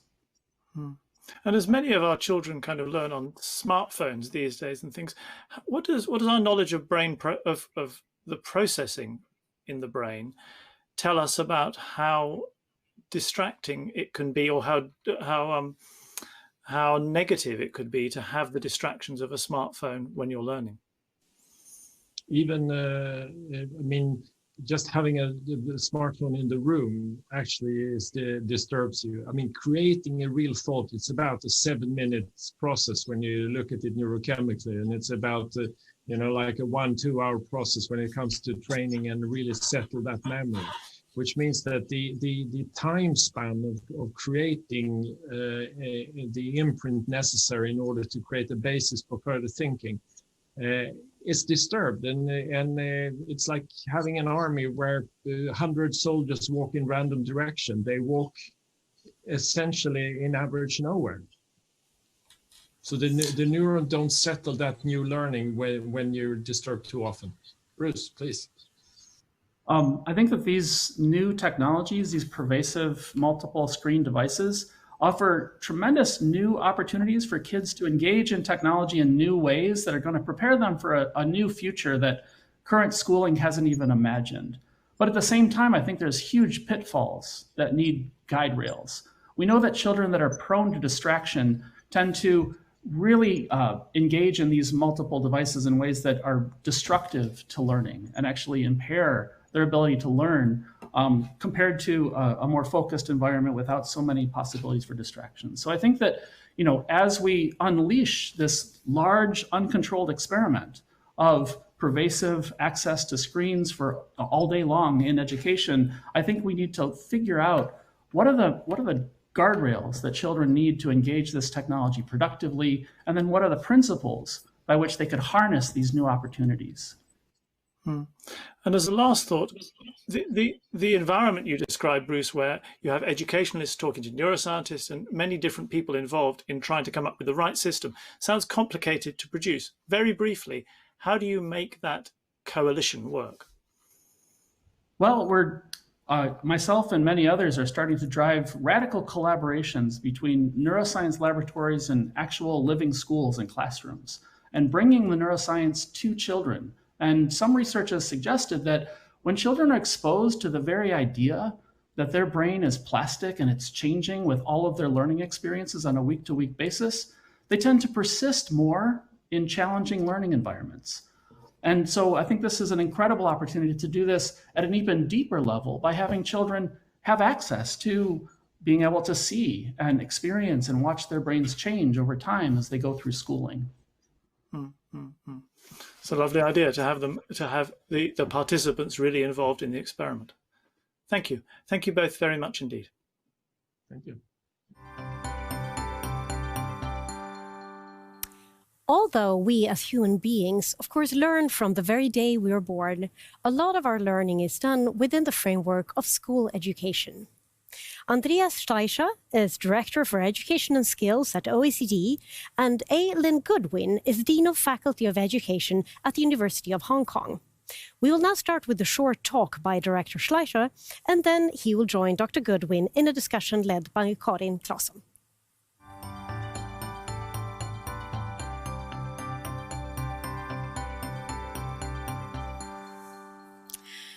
Warmly welcome Lynn Goodwin and Andreas Steicher. Before we start our discussion on the future of school education, we will have a brief introduction from you, Andreas. So please.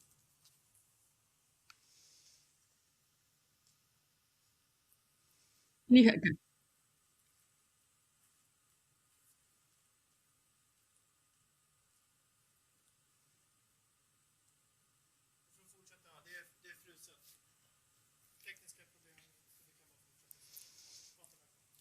Okay, so technique is failing us, but let's continue anyway. If we're talking about the future of the education systems, my guess is that the ideal education system is well anchored in the present, should be relevant and adapted to the needs of society. But how do we prepare for the future? How do we predict a society that is yet to be developed? Lynn.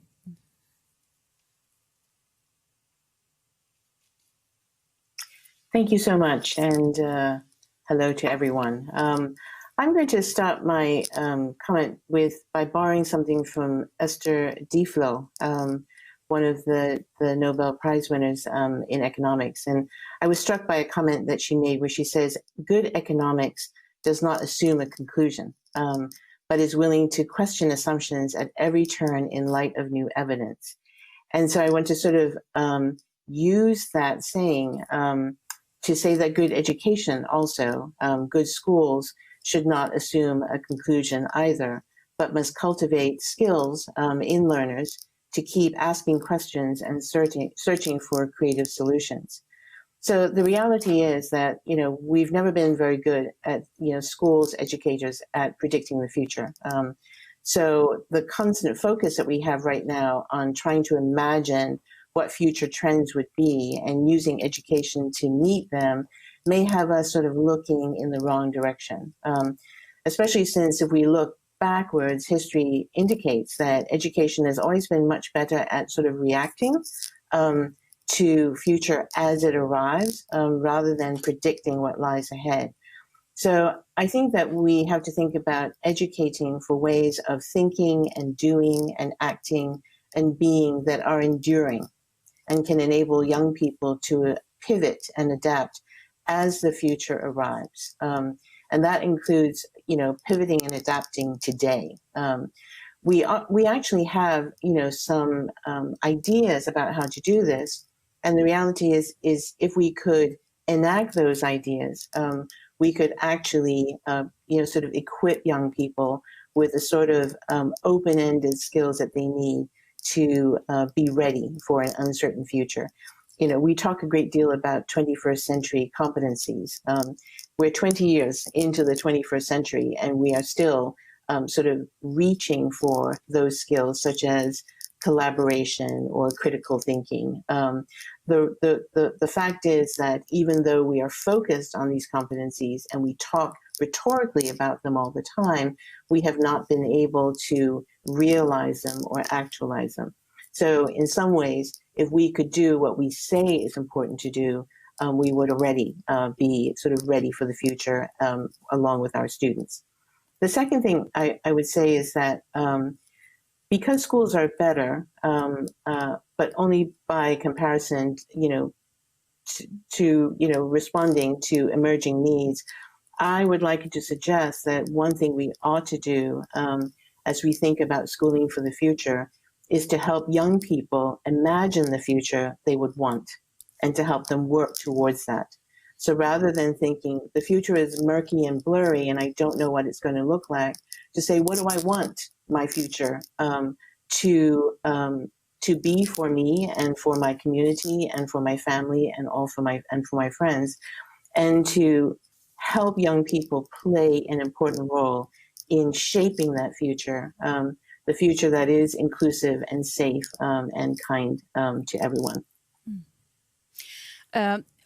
We have lost Andreas into space, so we'll continue and hope that he will come back to us. But maybe we have reached him now. We'll see. To continue, Lynn, with the premises for education systems around the world, they do differ. Does a sustainable education system in the future require some sort of a foundation, like democracy, equality, basic human rights, economic stability? Is there a ranking order in what's needed to come first? That is a very hard question. I think that because there are so many important issues that we need to solve, to face, to manage, to imagine as a society. And young people are the ones who will take care of that. We are not, myself, I'm an example of a person who will not necessarily be part of that future, certainly for as long as they will be. So I think rather than trying to decide what's more important, The first thing is to bring young people into the conversation, because there's a lot of anxiety amongst young people. I mean, there is now a phenomenon called climate anxiety. They are, as a wonderful early childhood teacher once characterized her students, all our young people are in the world stew. They are listening, they are observing, they are participating in their own ways. They are receiving lots of information, and what they need is thoughtful adults to help them make sense of it, and thoughtful adults to help them activate their agency so that they can be part of the solution, so that they can decide what the issues are that they want to focus on. The antidote to anxiety and fear and uncertainty is to feel powerful, to feel agentic, to feel as though you can take action and that you can be part of the solution. So can we solve everything at once? No. Will there be some things that will present themselves as more critical than others? That will happen as well.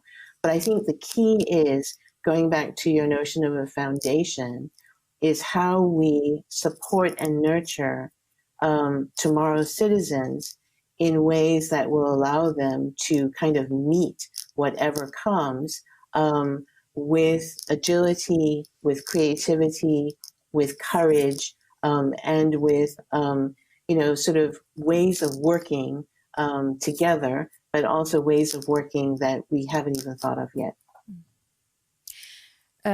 I do think we have Andreas with us now. I'm here. Very welcome, Andreas. Hi, Andreas. Thank you. I can't see you, but I hear you. Yeah. Well, nice to see you and to hear you. We are discussing the future of school education, as you well know, and we talked a little bit about the capacities of the future teachers, what is needed in the future, and how much can we predict the future. If we look at high-performing education systems today, is there something that we could use as a role model for the future to come? What do you say, Andreas? Well, I think what is high performance today may not be high performance tomorrow. I think the future will be different. I think the one thing we figured out all in these turbulent times is that schooling is no longer just about teaching students something. Right? It's about helping them, about developing a more reliable compass and their tools to navigate through this increasingly complex, volatile world throughout their lives. And I'm not sure any education systems is yet prepared for this. No? In a way, so success in schooling today is about building curiosity. Curiosity is about opening minds. It's about compassion, opening hearts, and it's about courage, mobilizing our cognitive, social, and emotional resources to take action. And those are also going to be probably our best bet against the biggest threats of our times: the ignorance, the closed minds, or hate, the closed heart, and fear, the enemy of agency. And if you think around those lines, our current metrics of successful schools are probably not enough to get us there. But clearly, those education systems that have built very strong foundation skills, that have made teaching not just financially but intellectually attractive, that have moved away from the very industrial organization of work towards a more professional organization of work, where teachers are great designers of innovative learning environments, where they are great coaches, great mentors, great facilitators. Clearly, those education systems do have an advantage, and you find them in Northern Europe, you find them in Asia, you find them, in Canada. So I think there is something to build on, but I would not say that success today is going to be a guarantee for success tomorrow. What challenges do you see in creating this new education system?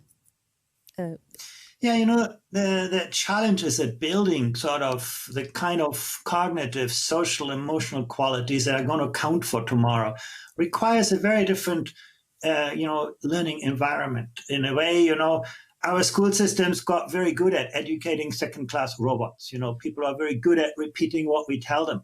But, in this time of artificial intelligence, we need to think harder what enables us to be human. It requires a different approach to teaching and learning, where teaching was about imparting prefabricated knowledge. Governments could simply tell teachers exactly what to do using this very industrial organization of work. Today, again, the challenge is to make teaching a profession of advanced knowledge workers who work with a high level of professional autonomy and at the very same time with a collaborative culture, learning from their colleagues. And those people, don't like to work as exchangeable widgets in schools that are organized like assembly lines. To attract the people they need, modern school systems need to transform the work organization so that professional norms replace the kind of administrative and bureaucratic structures that we have today. The past was about, received wisdom. The future is about user-generated wisdom. And,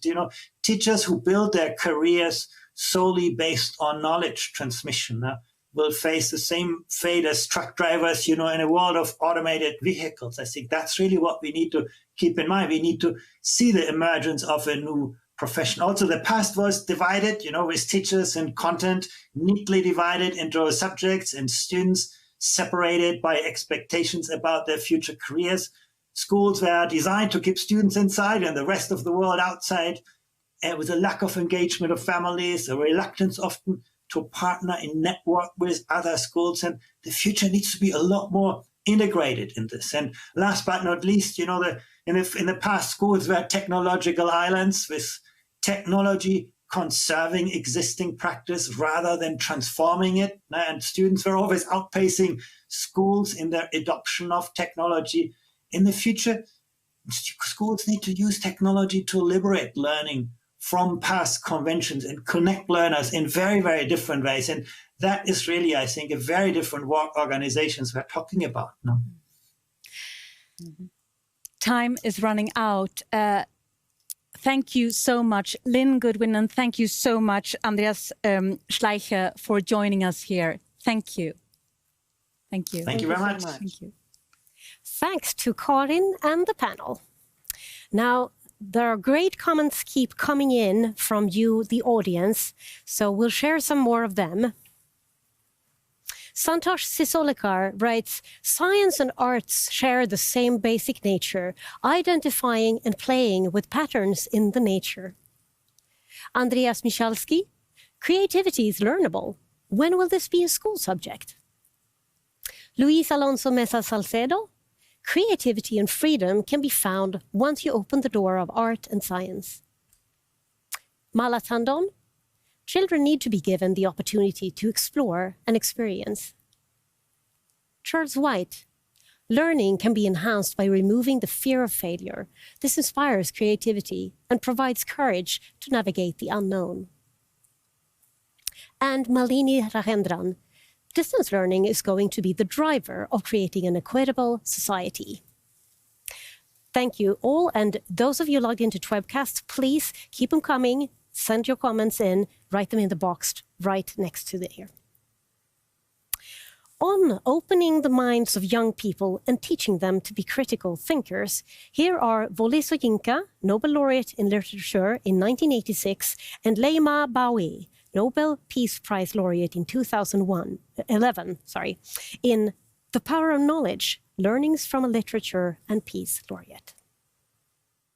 Usually people will say knowledge is power, and it's true. And when people talk about education, unfortunately today is basically focusing on just a classroom.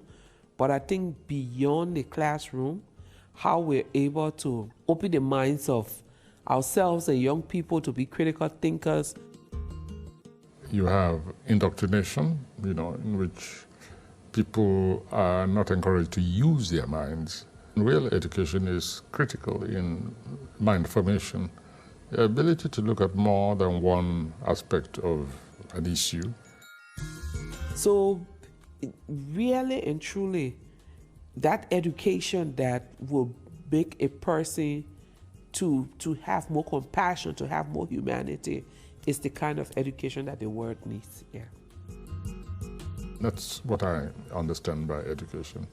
And that requires, of course, really educated minds to be able to bring about that formulation of the mind, especially in young people.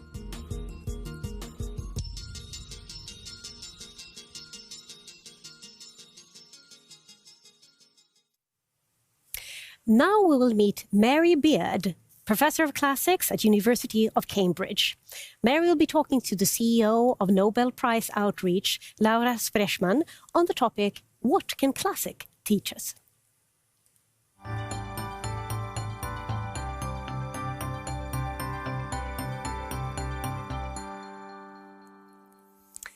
Mary Beard, I'm thrilled to speak with you. You have given the classics a public engagement and interest. So my first question to you would be, why do classics matter? They matter because they're part of the past that I think we have to go on talking to. And they're part of a past which has formed the present. Now, look, nobody would say that even in the West, the only ancestor Western culture has is a Greco-Roman one. That is simply not true, but it is a very important one.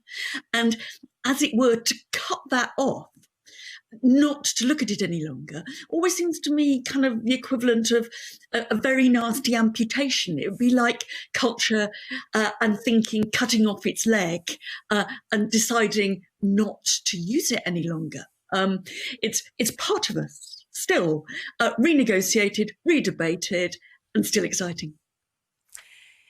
Very much so. And so what could we learn from the past? And should we find the connections to now, or is it just interesting by itself? Well, I think you learn, if you look at the past, you learn about the past, but just as important and probably more important is that you learn about the present too. And you learn about why you think as you do. And I think that it would be impossible now for us to understand our engagement, our debates, our differences about democracy, imperialism, racism, without someone being able to open up the history of those debates, which go back to the 5th century BC or even before. You're learning about why it is you have come to talk about things that matter in the way you have. Is that normally so? No-brainer. Do you see it that way when you watch people discussing on TV? You see it sort of as recurring themes that have been around. We approach them in different ways. I mean, in some ways, yes. Thank heavens we've come on a bit since the Greeks and Romans. I don't think that the ancient world has got lessons to teach us in any kind of very direct way, and I don't think it's relevant in a very narrow way, in a very utilitarian way. But I think thinking about the similarities and differences between ancient democracy and our own version of democracy, I think makes us better observers and analysts of ourselves as well as the ancient world, And I think in some ways the ancient world enables us to see ourselves in a different light, and also to think about, why sexism in the way it remains? Why racism? I mean, I think you've got to go back to classical antiquity if you really want to understand that. Otherwise, it's an impoverished understanding, a very presentist understanding. But, I don't think you can be classics, you're buried in the past. Far from it. You're partly looking at the past, but more you're looking at us and trying to make us better citizens, really. That's very well put. What drew you into studying classics? Was it exactly that? Was it sort of a hunger for understanding, or was it anything else? I wish I could claim that. I would love to say that, when I was a kid, I wondered what liberty was and found all my way back to Cicero. In fact, it was archaeology that drew me in. It was a sheer romantic pleasure of knowing that 5 miles from my home in England, there was a Roman villa that I helped dig up. And, I picked up that coin that no one had touched for 2,000 years, and I held it in my hand. And so my first engagement, I have to confess, was visceral and emotional, and the sheer excitement of touching the past. I still have a bit of that too. It's still exciting. And that's probably the best entry point into learning, right? Sort of a natural curiosity and a passion. It sounds like it when you describe it.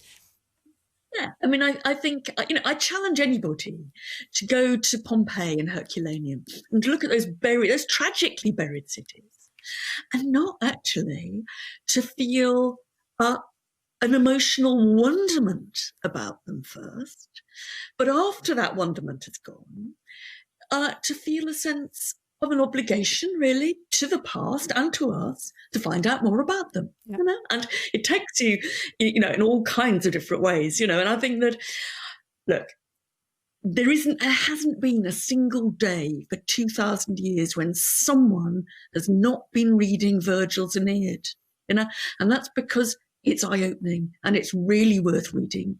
And it helps us engage not just with the Greeks and Romans, it helps us engage with the people who came before us and read Virgil's Aeneid. It's our connection with Dante, among other things.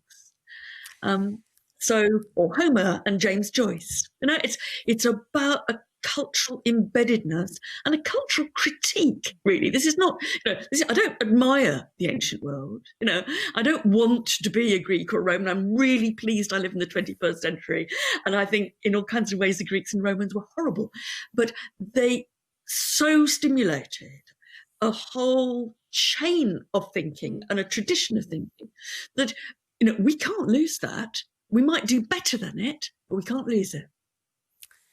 And it certainly triggers our imagination as well, sort of to think about how it was and think about our present. So, unfortunately I need to wrap it up, but you certainly triggered my imagination. So, thank you for this wonderful conversation, Mary Beard. Thank you. Thank you. Thank you. Thank you, Mary and Laura. Now we take a short break, and for those of you logged into Twebcast, we will divide the group into 3 separate breakout tracks. You can either stay here in track 1, or you can choose to join tracks 2 or 3. In all 3 tracks, we will be inviting questions from the audience by text. And in tracks 2 and 3, there will also be a possibility to ask questions via video. Track 1 features a panel discussion on the theme of learning for a sustainable future. Track 2 will feature a Q&A with 3 laureates, and this one is designed specifically for a student audience with questions for Nobel laureates. And finally, track 3 consists of a Q&A with some of the Nobel Week Dialogue participants that you have already met in the program. More information in Twebcast, and first, a 3-minute break.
Welcome, everybody, to this breakout session. My name's Julian Zirath, and I'm a professor of physiology at the Karolinska Institute and a member of the Nobel Assembly.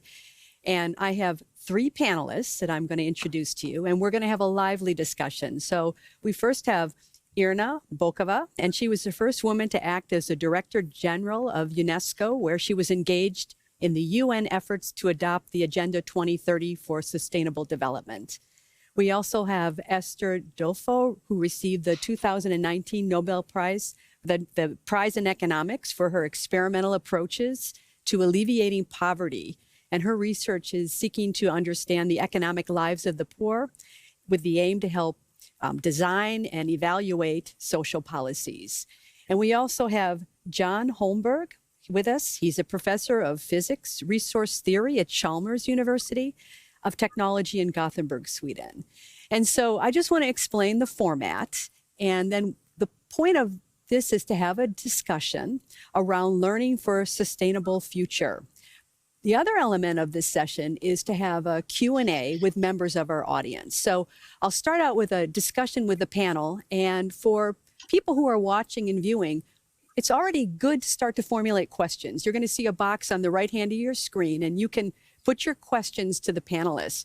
But I thought I'd take it in 3 parts. So the first part would be, I would ask Irina to give sort of a framework from what she has learned from her work with Agenda 2030 and to frame some of the important questions for learning for a sustainable future. And then I want to turn to John, and I'd like to give you the opportunity to share some experiences you have with the Challenge Lab that you have set up at Chalmers.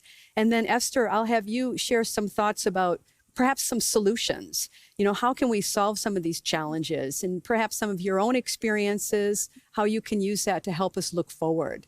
So with that, Irina, maybe I could just give you the floor and you could share some thoughts with us about what are some of the important things we need to be thinking about with 2030 and how we can, learn for a sustainable future. Well, first of all, thank you for this opportunity to participate in this panel and the week and focus on education. As somebody who was very active in all the debates about Agenda 2030, and particularly on the goal number 4 on education, on inclusive, equitable and quality education and lifelong learning for all, it was very important to inscribe this formulation about education in the global agenda. And it was for the first time, and there were many firsts in the goal number 4. One of the firsts was also education for sustainable development. I'm very happy to see also in this panel Professor Holmberg, who is one of the first, I think, UNESCO chairs on education for sustainable development, and has accompanied the United Nations decade from 2006 to 2014. And nowadays, to look at education and learning, I think learning also is important to emphasize as the foundation of the achievement of Sustainable Development Agenda. Because education, it isn't, I just listened to the debate, it's a passionate, a fascinating debate.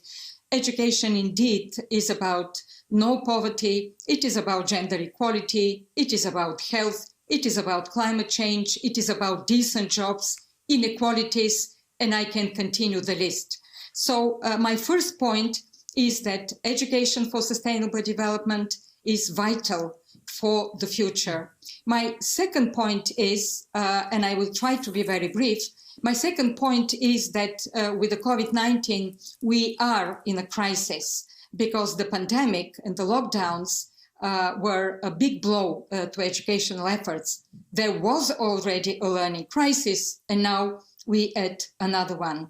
It is very important to look at it and to see how we overcome inequity in education, how we make it inclusive. And the third is very much linked to the second, is about the digital. We are fascinated by the digital. There are a lot of opportunities, incredible opportunities for innovation, but how to make it inclusive, how to give all children access to the digital platforms and to the good quality digital platforms, I think nowadays is vital. Otherwise, we will have a lost generation, and we don't want to have this for the future of our sustainable path of development. Well, I think you made some excellent points. And one of the most important things you're saying is that lifelong learning, we will be students from basically the time we're coming into this world until the time we leave this world. John, you're doing a lot of work with a challenge lab in Gothenburg. And I thought perhaps, you could share with us some of the work that you have ongoing there. Thank you very much for giving me the opportunity to do that. And I also want to thank you for this excellent program today. I have learned so much, and I can subscribe to be seen as a student, to support students to learn while creating value for society rather than just talk about the problem, and also moving behind the dogmas in schools. And maybe also I will particularly address a different approach to learning, that we might need to rethink a little bit what we're doing in schools and elsewhere when it comes to learning. And Gregory Bateson, he suggested 3 levels of learning. The first level is about doing things better. Almost all learning that is done in schools, corporations, municipalities, and elsewhere only reach this first level. We act as we are on the right path and are trying to improve what we already do, focus on getting the right answers and avoiding mistakes. We often have the feeling of being controlled and measured by people that think they are in control. And we can call this the cruise mode. For transformation, I think we need to reach the second and third level of learning. That is what we are trying to do then in Challenge Lab. And it can be seen as an expedition compared to this cruise mode. While the first level of learning is focusing on solutions, the second level is about doing better things. Here we instead stay with the problem and ask why we have the problem and what the big picture look like. Entering the field of system thinking is about addressing the right problem before searching solutions, and often the solution is to be found somewhere else than we first thought. A really good expedition also reaches the third level, and that is seeing things differently. But reconceiving is difficult. It is hard to learn if you already know. So in Challenge Lab, we therefore think that these 3 levels of outside-in learning needs to be supported with an inside-out learning. And inside-out learning starts with the recognition that I am part of the system I seek to change, as pointed out by Peter Senge. It is a reflection on my most important values in life, which give me direction. It's also a reflection on my perspectives. David Bohm said, we do not describe the world we see, but we see the world we describe. And it's also about my willingness to listen to others and challenge my assumptions and goals, asking, how can I be wrong about this rather than seek to be right? So transform our world, we need more expedition and system thinking in schools and in all kinds of organization, not instead of cruise mode, but as an important complement. And maybe the motto we have borrowed from Göran Karlstedt and used in Challenge Lab can be useful. Think big, start small, and act now. Well, to be part of something. I think those are good points to reflect on. Esther, I want to turn to you because we really need to move into action. And it's one thing to have grand ideas, but we also want to ensure that we move forward with these ideas. And, you've been so incredibly successful in your work. So how do you see us moving forward? How do we actually move from ideas to action to reality?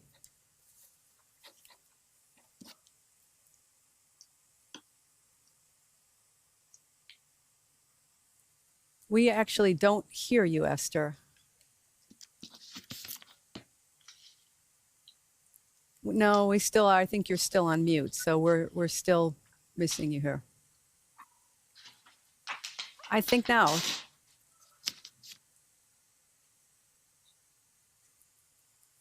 All right. I will.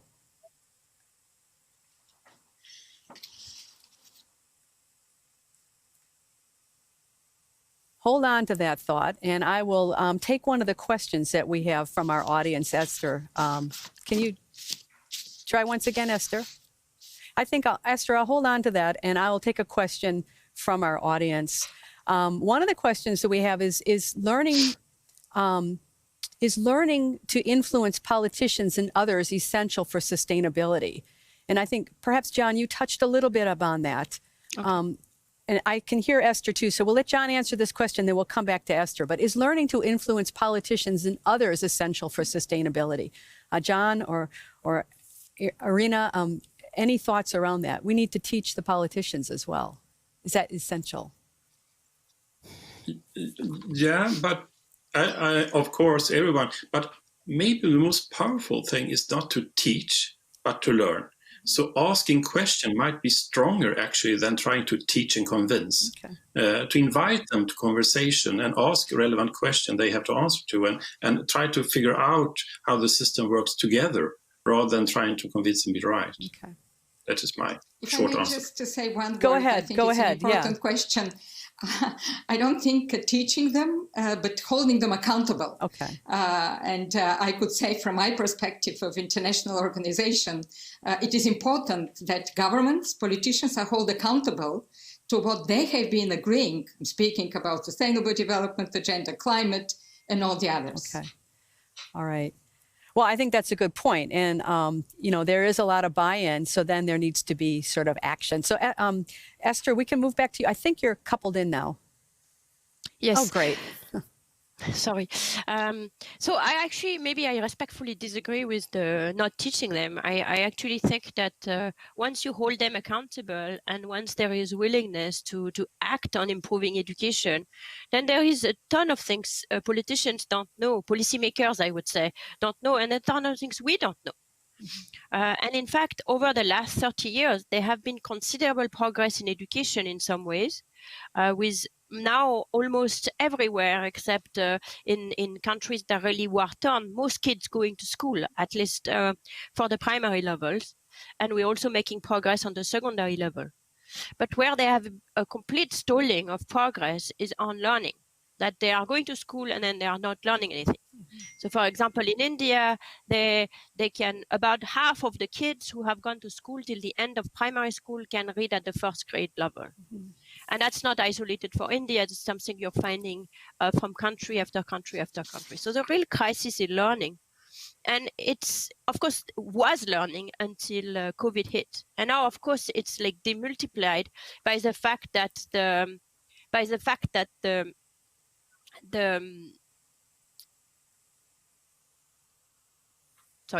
demultiplied by the fact that the COVID crisis hit, and the reaction of most countries in developing countries was to keep students home, as it was in rich countries. But for most developing countries, they haven't gone back, and there is not yet a definite plan for how they are going to come back. So it's an extremely long interruption, and it's a crisis on top of a crisis.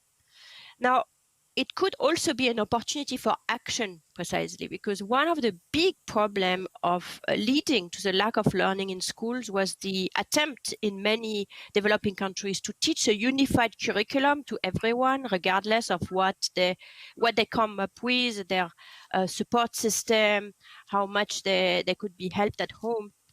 And there is a lot of diversity in the classroom that was not reflected by diversity in the way that the teaching goes. And this uniform, elite-biased teaching coupled with wide diversity of levels meant that most kids were actually completely lost in the classroom, which is why they understood nothing. So with the COVID crisis, we arrive at a situation where this is going to be the same problem multiplied by thousands, because people would have had very, very different experience during the crisis itself. And it's an opportunity for policymakers to say, okay, how do we address this? Do we go back to try to teach the same curriculum, or do we try and do something different? And that's where the teaching can happen. Not us teaching them, but like experiences from one place to move to another places, learning from what works and what doesn't work in a rigorous way. So the way you get action is by, trying something. As John said, try it small, trying something, evaluate it rigorously, and if it works, scale it up. All right. Well, that was an excellent point. And in fact, one of the questions we received from the participants is sort of dovetailing right into this. So in a world where communities struggle to meet basic needs, how would you persuade governments to place education as a top priority? Does anybody there want to jump to this one? How do you persuade the governments? Go ahead, Irina. Well, I have confronted many times this question, saying that education is very expensive, it's complicated, there are other urgent needs. But we all know that if you try ignorance, we see the devastating result in many societies. I do believe that those countries and those societies, those communities are getting out of crisis much better and much faster, whatever crisis, natural disaster, conflict and others, when kids go to school. If they don't go to school, there is no normalcy in the community. There is a lost, as we say, generations for the future, and there is no way other sustainable development goals or other problems in societies can be solved. So I think investing in education is one of the best investments that a government can make in order to get out of the crisis. Mm-hmm. John, do you want to add to that? I just want to say that UNESCO also this week celebrated the 60 years anniversary of this treaty, the right to education. So it's so extremely important. And when that is what UNESCO really do best, to put pressure on nations, and I enjoy that very much.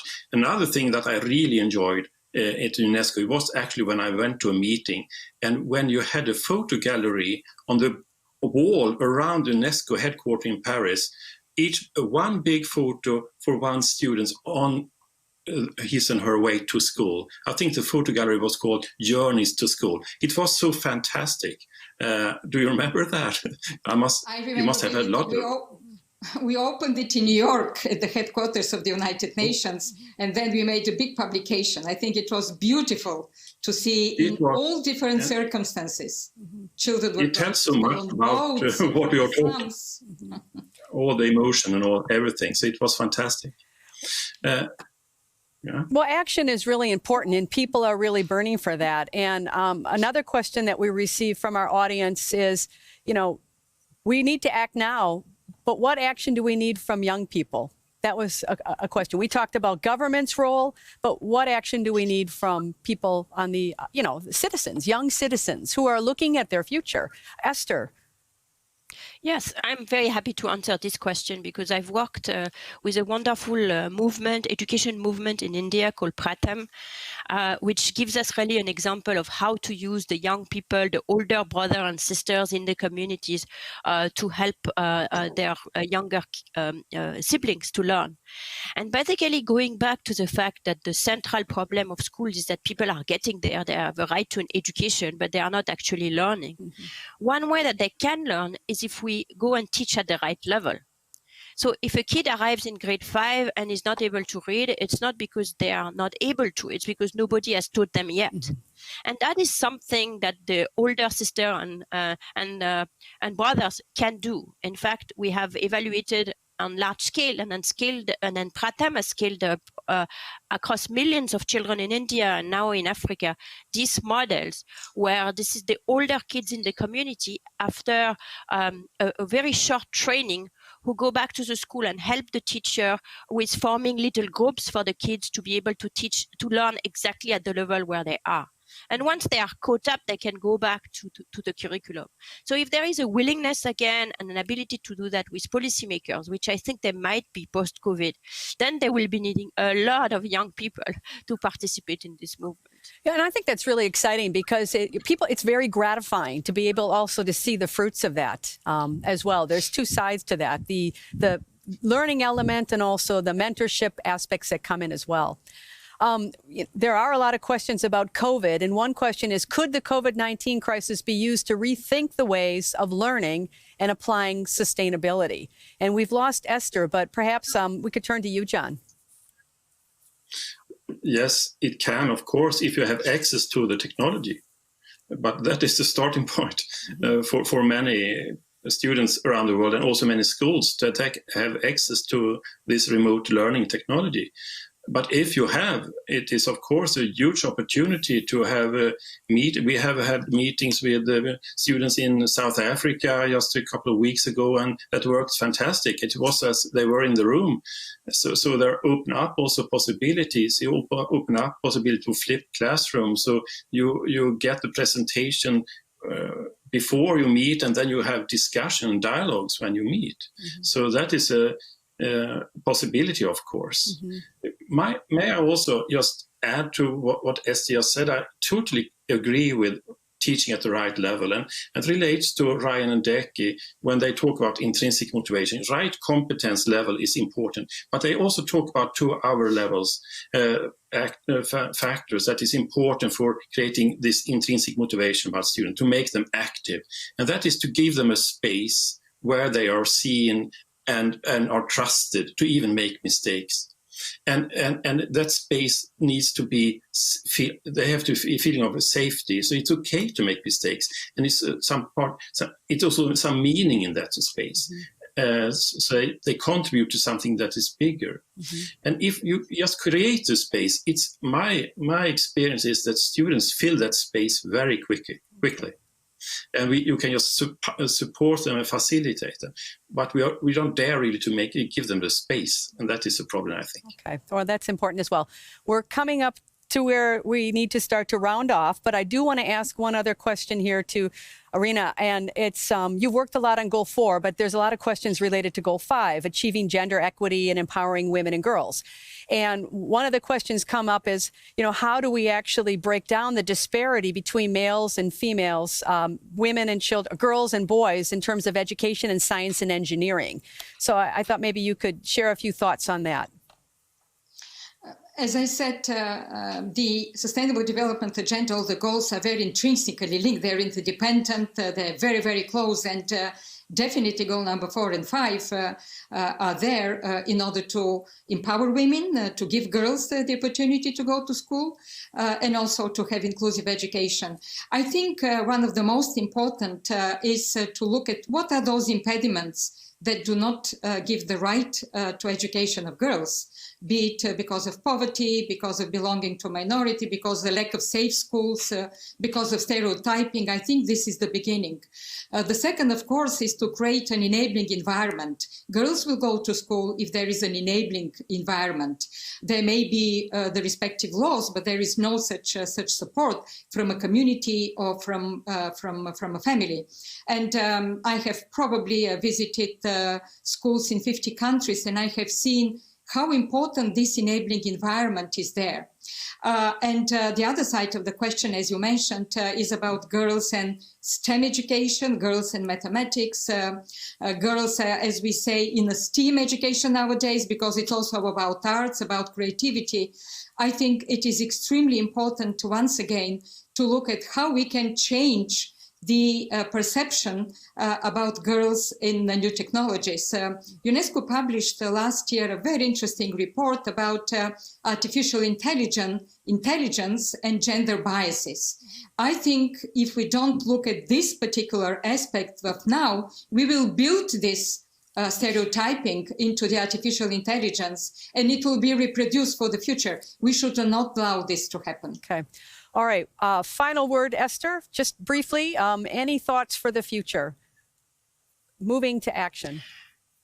I think here we have to go back to what Irina started with, which is if this current cohort is sacrificed, we are going to pay the cost of the COVID crisis, not next year, not the next decade, but for the foreseeable future. So it should really be the priority of everyone in the world to think about how we can now have the kids back in school, and once they're back in school and learning. And we actually now have a lot of models for how to get it done. We discussed one here, but there are others that have been proven scientifically that can be adopted. And this is the time to empower countries financially to do it, for countries to be empowered to do it, and to really make it the priority of 2021. All right. I think that's a wonderful, wonderful thought for us to leave on. We need to take action, and we need to really think about the future as well. What we do today is really going to have a big impact on how we live our world tomorrow. So with that, I want to thank the panelists. It's a pity we couldn't be here, but this virtual medicine, this virtual magic is really fantastic. So have a great afternoon, and thanks again for your input.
Welcome back to Nobel Week Dialogue, sending live from Stockholm and our studio here with participants in different forms coming in from all over the world. In London, the Chief Scientific Officer Nobel Prize, of Nobel Prize Outreach, Adam Smith. Hi, Adam. Hi, Lisa. And yes, welcome back to everybody. And it was such a joy to meet some of the audience in the interactive Q&A session we just had. Lovely. Now, one thing that's really struck me about the dialogue so far is how the spirit of the dialogue, those kind of spontaneous, unpredictable discussions that arise when panelists meet panelists, has transcended the limitations of the digital technology that we've all been talking about, and indeed flourished. The other thing about the limitations is that it makes it hard for us all to watch digital things all the time. As Francis Arnold said earlier, you can learn at home, but not all the time. And so I think we need to congratulate those of you who are still with us and have stuck through the dialogue to this point. And I would like us all to give a virtual round of applause to the audience members who are still with us. You'll see more of me at the very end of the meeting, but now on with the show and enjoy the next plenary session. And back to you, Lisa, in the studio. Thank you. Here are a few comments from today's participants on education in 2020. In the past decade, we have already seen digitalization of education in terms of how laptops have replaced books, Schools and universities have started recording lectures of the professors so that students can always go back and rewatch it. Adapting to a new academic and social culture is of course a challenge for institutional leaders, staff and students. This, however, has also opened up opportunities to develop efforts regarding diversity and inclusion, internationalization, lifelong learning, as well as the issues of co-creation and partnerships with students and society. I think that our knowledge and technologies are changing so rapidly that lifelong learning skills and learner-centered pedagogies will be even more important. But as we scale up, one of the major challenges that I see is how to ensure that we give all students the support that they need to learn. In other words, how do we help every student reach their full potential? Let's hear more from you. If you're logged into Twebcast, we really still want your reflections on what's being said here today on education. Use the text field on the side, write your comments, and we'll get back to some more of them really soon. In the next panel, you will meet Kathy N. Davidson, founding director of the Futures Initiative, Mary Beard, professor of classics of University of Cambridge, Martin Ingvar, professor of integrative medicine at Karolinska Institutet, and Didier Queloz, Nobel Prize laureate in physics in 2019. The topic is the future of higher education, and moderator is Adam Smith.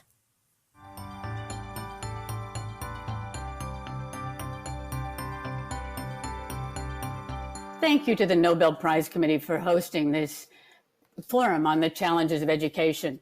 And thank you to all of you in the audience who are taking time out from your very Zoomified lives to be here today. That means you care, and I think there's no subject more important to care about right now than education. Economist Mariana Mazzucato has said we should be thinking ahead to 2023. In other words, hopefully the time when the pandemic has passed and we're thinking about what it means to return to normal. But her admonition is, we don't want just normal. We want to use this crisis to think about what we can do better. In education, I believe there's lots we can do better. We need to be preparing our students for a world of organized misinformation, of people worldwide spreading incredible conspiracy theories that are designed to incite fascism and populism, of theories against science, where hundreds of thousands of people are imperiled because they're told that masks don't really do what we know they do. It's a time where we have to have students who are as aggressively prepared for information as we have people organized for misinformation.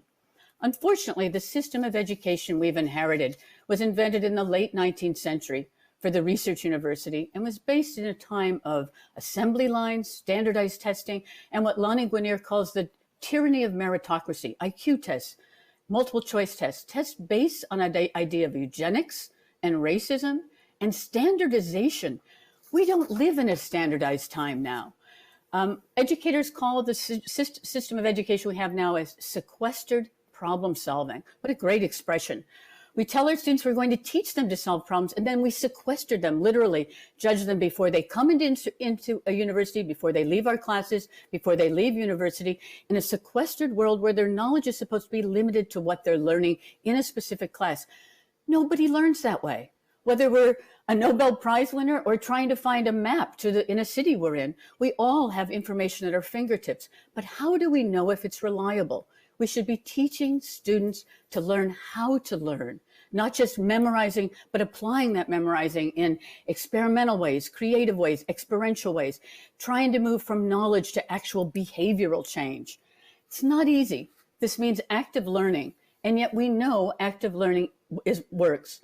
In 2014, the National Academy of Science commissioned a meta-study of over 235 individual studies of traditional and active learning.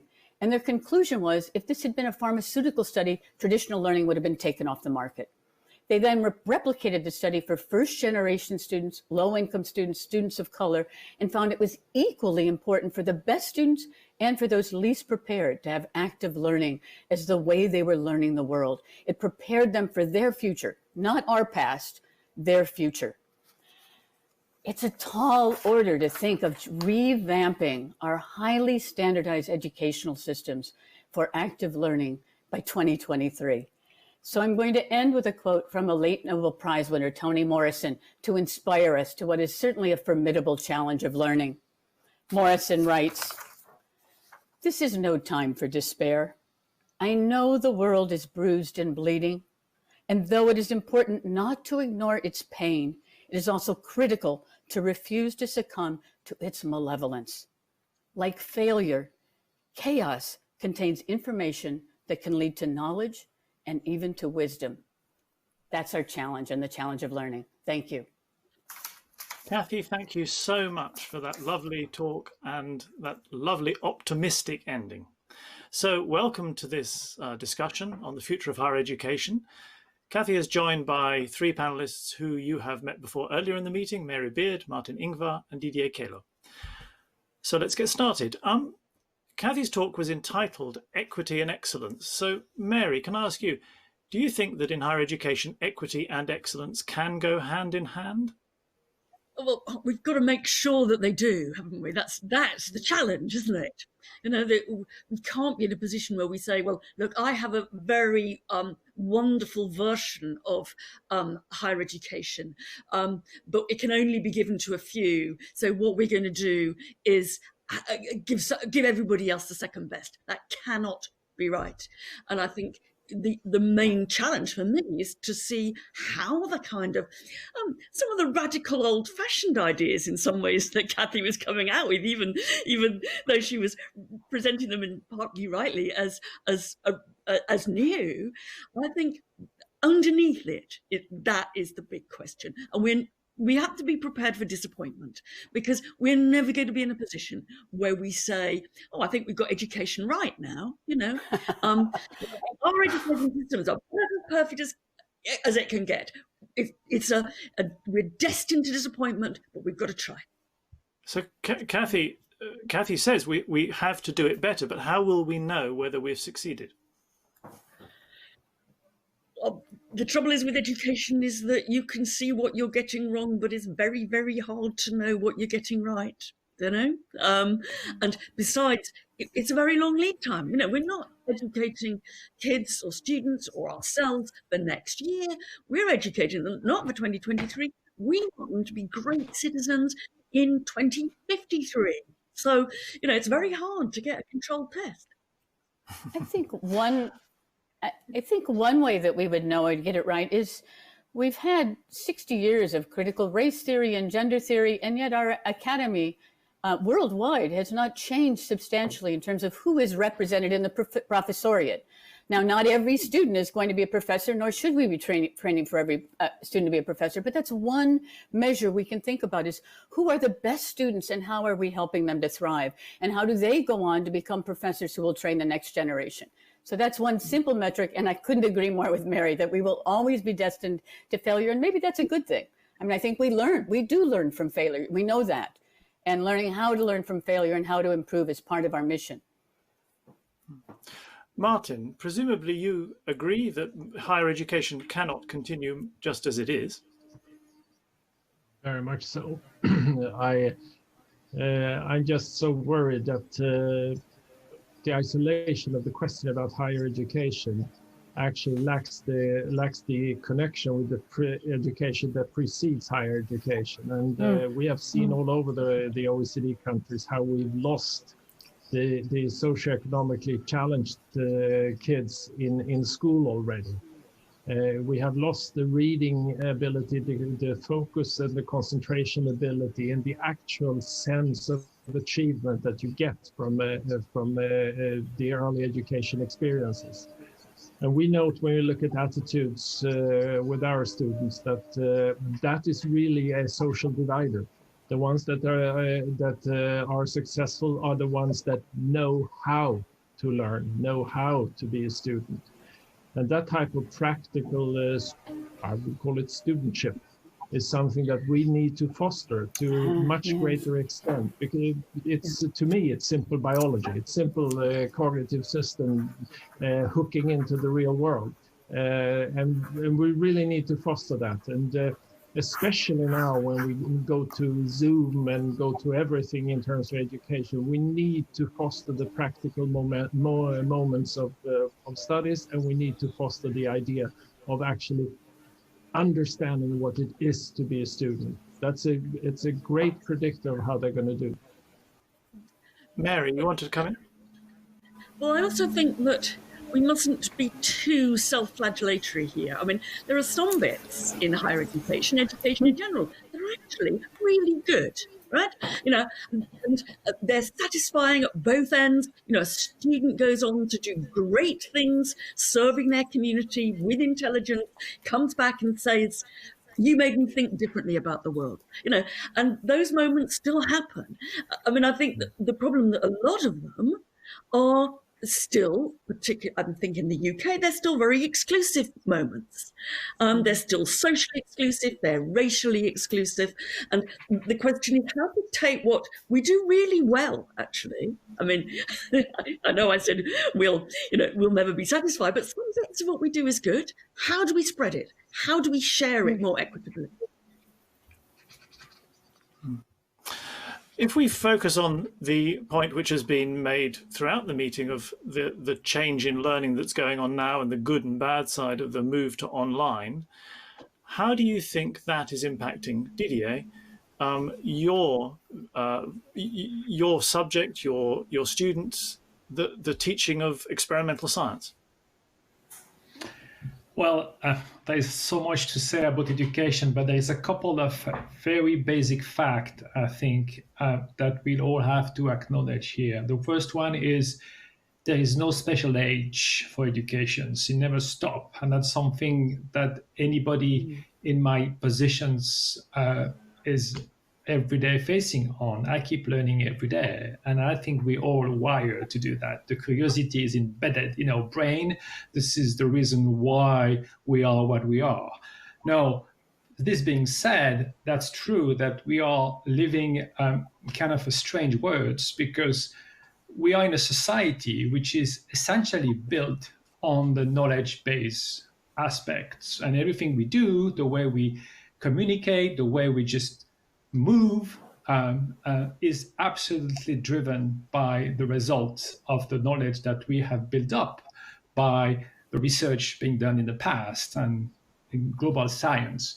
But at the same time, being this the reality, we see, it was mentioned, the kind of disconnect between a fraction of the populations and this knowledge, which is easy to get. I mean, the access to the knowledge has never been so easy to get when you think back 100 years ago, while at the same time, there is a massive confusion on the way this knowledge is being captured by the society. And I think this is really a big challenge for education. And there is something maybe education should accept, is education never stops. You don't finish your education when you leave your school. You should keep, in a way, being educated the whole life.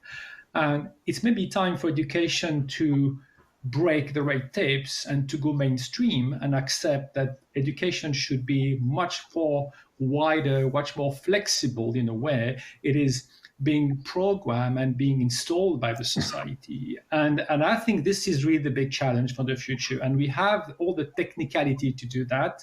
We can do that. And by doing that, I think we would expand all the fronts. We would expand on the access to education to low-income countries, to the gender balance aspect. It will come in a way with it, but we have to break the wall. So you still need some higher education places to conduct some specific targeted educations. But the global education is not about this. It's every day. And I really hope that this kind of situation we're living, all this new technology, will develop this kind of new way to see the education. So I'm trying to do my bits by doing a lot of communication aspect, the more I can, but I think everybody can do it at all levels, and that would certainly help the global level of understanding of the society where we are, and maybe not being afraid by our society and rejecting it and having this kind of counterproductive reactions that we see these days. Yeah. Mary, would you say that your institution, Cambridge University, was afraid of the change or embracing it? Oh, I think it's embracing it. In my view, I think it's probably embracing it a bit too eagerly. You know, I think that we will never ever go back to what it was like in the old normal, and I think there is a huge commitment to online stuff. And I totally agree that there's a great way forward there. There's a great sharing. Students claim to like it. I have a little bit of me that is so old-fashioned that I worry. You know, I want to look at a student in the eye and make their head hurt because they're trying to think about something they've never thought about before, and you can't do that online. I challenge anybody to do that online. So I worry about the two-track system we might have, the online, and then privileged places that are partly online but still do that, you know, looking them in the eye. And I think there are worries about this. There are online situations that can be pretty challenging, like keeping 4 panelists happy at once. Martin, Martin, you wanted to come in. I see higher education institutions as being very progressive and very open to change, as long as it doesn't change anything. Kathy? That's really where we are. Because when I look at how the students are met, and the way we were met at my time, we were met with radical teachers with good ideas for the future, but it's exactly the same today. But to go back to Kathy's point about changing the social base, I mean, in my career in Cambridge, the gender balance of my university has changed out of all recognition. It's changed. There's been a revolution in 50 years, you know? So we can do it. We don't see any boys here in our university. Well, I think worldwide there are more girls attending university than there are boys. This is another social issue that has a lot of ramifications. Field specificity, though, is still rather gendered in a number of fields.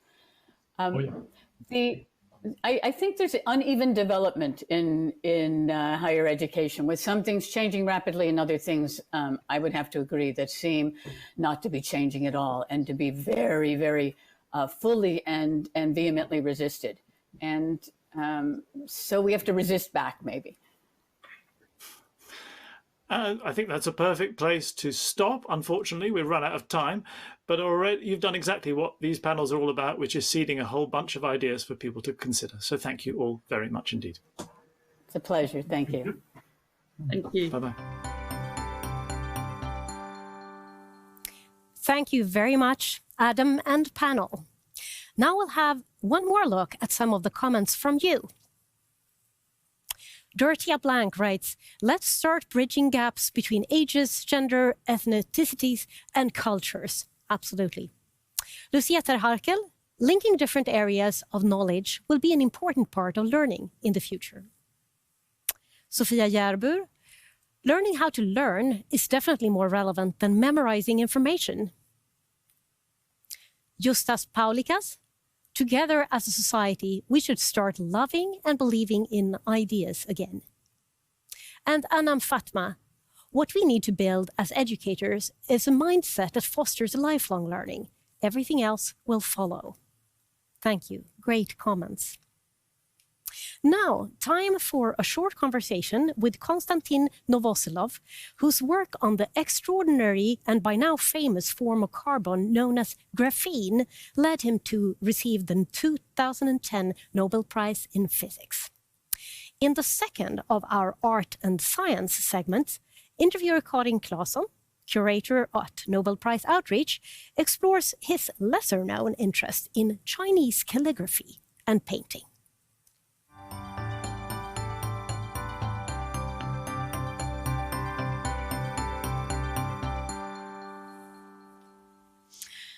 So nice to talk to you, Konstantin Novoselov. You are a physicist and you received the Nobel Prize for groundbreaking experiments regarding the material graphene. And you are also a painter. Are there any similarities between making art and being a scientist? First of all, it's really a great pleasure to be here with you today. And to be honest, it wasn't the reason why I started to do painting. I just wanted to do it all my life, and then I had a chance to start doing this, and I continue and I enjoy it all the time. But the similarities indeed are indeed there, but they're a little bit probably hidden on the background. And I would start with the fact that both art and science really rely on inspiration. It's very, very difficult to understand how, or we probably don't really know this, how a collection of data become a groundbreaking discovery. In the same way, it's very, very difficult to figure out how a craft becomes a mastership, becomes art. And for me, it's the two phenomena are probably well connected. Unfortunately, I still don't know how. And what would you say that the differences are? Well, I think the differences are probably it's completely up to you. How do you want to separate them? But actually, I probably would rather say on more similarities. One of the reasons why I do the Chinese painting is because I find similarities with the kind of physics I do in the lab. I do condensed matter physics, so it's really it's a lot of craft in terms of nanotechnology working in the clean rooms in the lab, and Chinese painting. It's a lot of really fine, well-defined strokes with your brush. Another similarity, especially for the Chinese painting, is the reductionism, because the ideal Chinese painting, of course, is the empty canvas, right? So the more brief it is, the less the less number of strokes you make, the more you can say, and it's really absolutely impressive to see how people can put 5 strokes of the brush and then say so much with this. But in fact, it's exactly the same what we're trying to do in science as well. Most of the phenomena which we research in our everyday work in the lab are extremely complex, and the art of the experimentalist is to really separate the phenomena which we're interested in and remove all the unnecessary bits. And that's exactly what Chinese art do. And speaking of minimalism, graphene is one thin layer of carbon atoms, if I understood it correctly. So have you ever used graphene in your art? Well, of course, yes. So graphene is the thinnest possible material, and these days we go much beyond that. We use it as a building block for heterostructure artificial materials.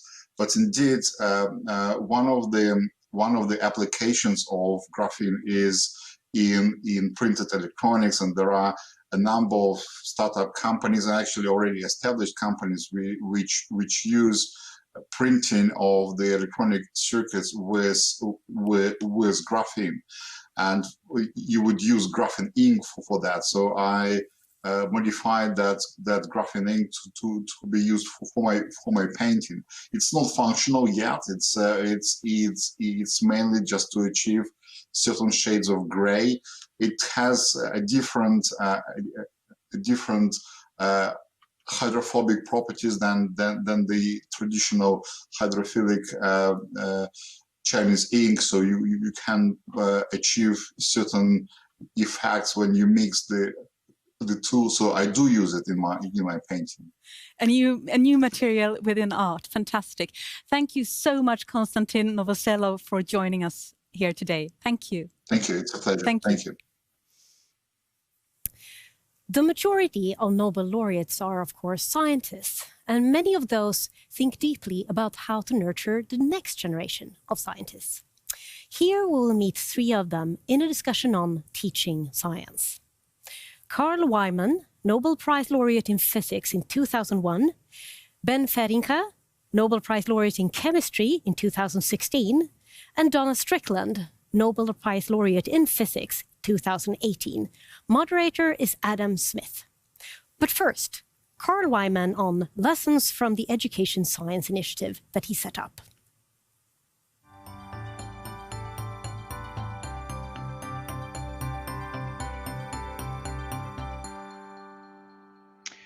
In our modern society, everyone needs to be scientifically literate. And this doesn't mean just knowing facts.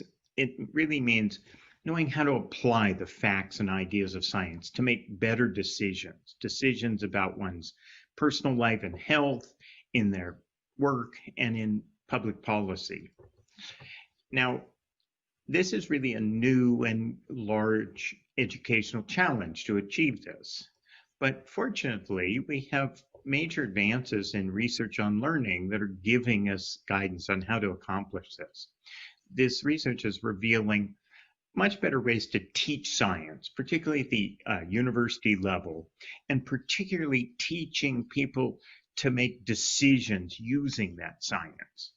And this kind of research involves doing experiments, collecting data, developing concepts, doing controlled experiments, so we get results like shown in this graph of comparing different teaching methods. So really very much like doing more traditional areas of science. And at one level, this has really changed our whole paradigm of learning, this kind of complex thinking, from the old view of you've got this brain and you're filling it up with knowledge. And instead, what research is showing us is actually what's happening is through educational process, when done well, you're really transforming the brain, changing the wiring in there to giving it new capabilities to make these better decisions. And in this process, it's also established expertise, a set of practices and principles that, when known and implemented, consistently produce better learning across many, many different studies. And this shows there's lots of features, all these different boxes contain areas of research that are part of this, but together they really give you the idea of how to properly design and implement educational activities to produce greater learning. So how do we move this? How do we take this research and put it into practice? Much like medicine faced in the 1900s of going from a folk art that any individual sort of did what they felt worked to a skilled profession. And I like to think of it as we're really trying to make a large scale shift from the pedagogical equivalent of bloodletting to use of antibiotics, what research tells us works. So I led a big experiment at University of British Columbia on trying to do this, try to change the teaching across many science departments there, and discuss the details in a book. But the basic elements of this are, we had substantial competitive grants to departments that really provided them then with the individual level with incentives and teaching staff development in these teaching methods in use in their disciplines. And some of the most important results is, first, we showed it was possible. We changed entire departments, how they taught, and hundreds of courses and teaching staff, and ended up, though, with the same cost, just much better results in learning. We found that when faculty learned to teach this way, it took some time, but they actually preferred it, enjoyed it more. But it was essential that at the department and the higher administration level to recognize and support this idea of teaching expertise. And the bottom line was, They really had to find better ways to evaluate teaching, better ways than in practice now, so that they can measure and reward expertise. Thank you. Well, thank you very much indeed, Carl. And now for the discussion on teaching science, I'm happy to be joined by two further Nobel laureates and teachers of science, Ben Feringa and Donna Strickland, both of whom you've met earlier in the day. Having heard Carl's talk, Ben, let's start with you. Have you any reflections? Yeah, I'm not sure if I fully grasp what is meant by teaching science as folk art, which was just mentioned, but definitely, you know, teaching not only facts, but thinking in terms of concepts, you know, and what does fact means, and analyzing that. And that is, I think, a very important message, you know, and we should strongly advocate that. It is about how to learn, how to use things, what is the value of information, the quality of information, and try to translate that in concepts, principles that you can apply to different problems. I think that is essential.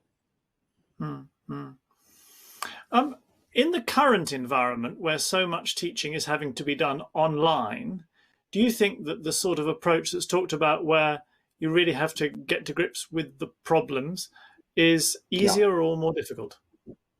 No, it's way more difficult. I have the experience now because at the moment I'm teaching also. And I must say that I'm in the natural sciences and their experiments are extremely important, of course. We train with our students to go through the process of discovery. And I think it is so important there. And for instance, when you teach only via the internet, it's extremely difficult to have practical courses to do this kind of discovery, etc. So I think we have to do something there to change it. For instance, to make programs where the students learn more this practice of using information and then go through a problem step by step and get this feeling of discovery. I think that is really important. And to do experiments, either in the lab, but if that's not possible, do the experiments via, for instance, computer games, other ways. I think there are great programs that we could make to get them engaged in this whole scene of doing experiments and discovery. It's nice that you use this word of discovery, because I suppose everything one learns in any teaching course is a personal discovery, and it's not always portrayed in that way. It's not just a fact. No, but you have to be you have to be very careful there, because if it's just a summary of facts, it is not what you want to teach or what you want to engage with your students. You know, you want to get with them in this adventure of learning, how to use facts, how to go to make the steps, also to make mistakes, that you go into a route where it goes wrong and that you suddenly realize, oh, I did a misinterpretation. I have to go, instead of to the left, I have to go to the right. I think this is important for education. Thank you. Donna, please. Well, first, I'm happy that Carl mentioned the University of British Columbia, because I sort of got involved in this a little bit, being in charge of our undergraduate labs and me developing them using these teaching principles. And one of the, I think, first PhD grads from the program that I think Carl started at UBC is Natasha Holmes, and she's now at Cornell. And so I took a trip to Cornell. It's easier than going to BC from where I am. And we are trying to redo our labs. And then, of course, COVID hit. But, you know, there has been some thought put into that. And so we've sent little kits to each of the students. And as already been said by Ben, it's about getting the students to ask the questions. It's getting the students to wonder why. That is what science is about, right? And so I've also heard, you know, in teaching, it was always just 5% the professor, 95% the student. But in the traditional lecturing, maybe we professors started to think it was 95% us and 5% them. And so, it's how to get the students to go, oh, I have to wonder why, I have to ask why. Yeah. And so we are still doing little labs at home, and then they have to decide if it's a good experiment. So it used to be that we thought, oh, experiments are all about just reinforcing teaching physics concepts. And this education or the research into the teaching that Carl talked about is really showing that that didn't work. You know, that what we thought we were doing with the labs wasn't doing what we thought it was at all. And so why not? The lab should be about what does it mean to be an experimentalist? Why shouldn't they be thinking about, oh, if this is the question, what would make a good experiment? And I think a lot of Sorry, carry on, please, carry on. Well, I was just going to say, you know, like first year physics is still mechanics, first term, you know, so we always start with the whole, you know, box going down a ramp. So you don't even have to send a kit. Pretty much everybody has some piece of flat thing and something they can slide down their ramp if they want to, and start asking, you know, what's a good experiment to determine something. And how keen are the students to take on this approach? Do they like it, or do they worry about the fact that it's harder to be self-generating? Carl, please.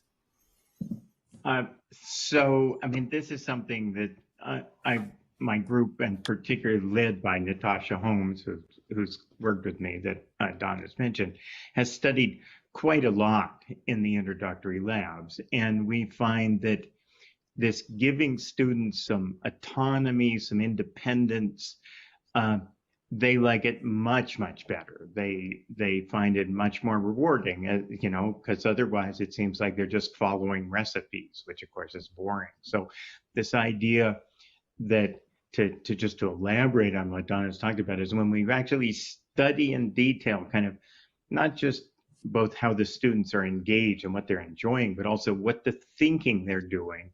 This idea of leading them up to decisions about the experiment. Can they interpret this data? What can they conclude? How could it be going wrong? You know, leading them up to, but not telling them. They have to make those decisions and then see what that means. That's both very powerfully motivationally and cognitively in terms of the actions. So I'm just using different words, but saying much the same as Ben and Donna are saying. But we just studied this in a lot of detail. Thank you. Donna, sorry, you wanted to come in and then Ben. Yeah, Donna. Well, I just want to follow on what Carl said, because also a big part of it, and when I visited the labs at Cornell, what was great is there was huge discussion.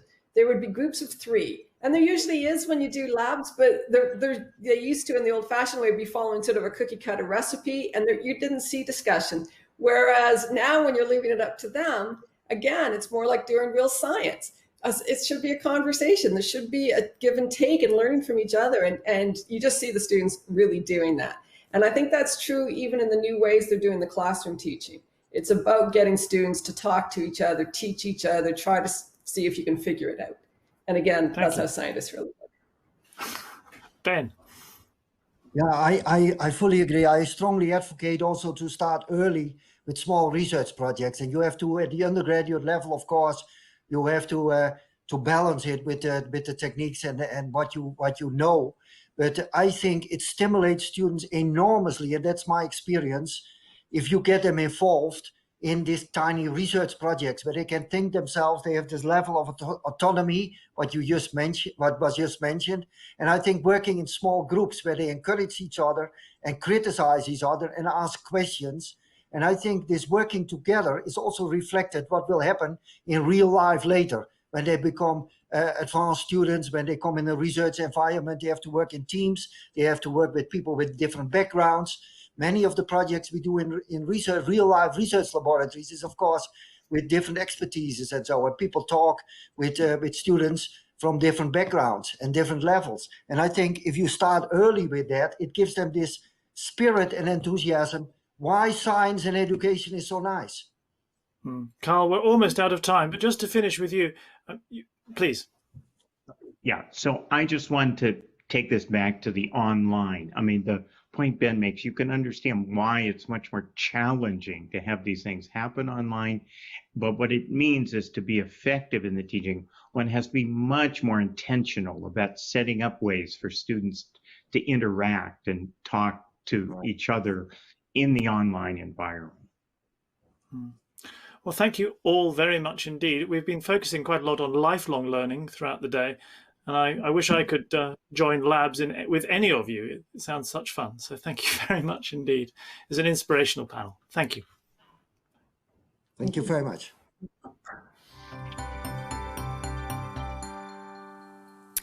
To end this year's dialogue, we will, as always, invite all our attending laureates for a last panel. The topic of today is My Best Teacher, and the moderator is Julene Sirat.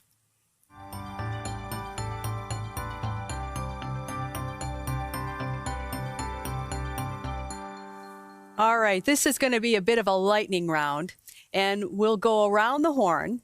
And I'm going to ask each of you to share some words about your best teacher. Keep in mind, we have about 10 minutes for this. And I know many of you can tell us a lot about people who have influenced you and inspired you. But Frances, tell us about your best teacher.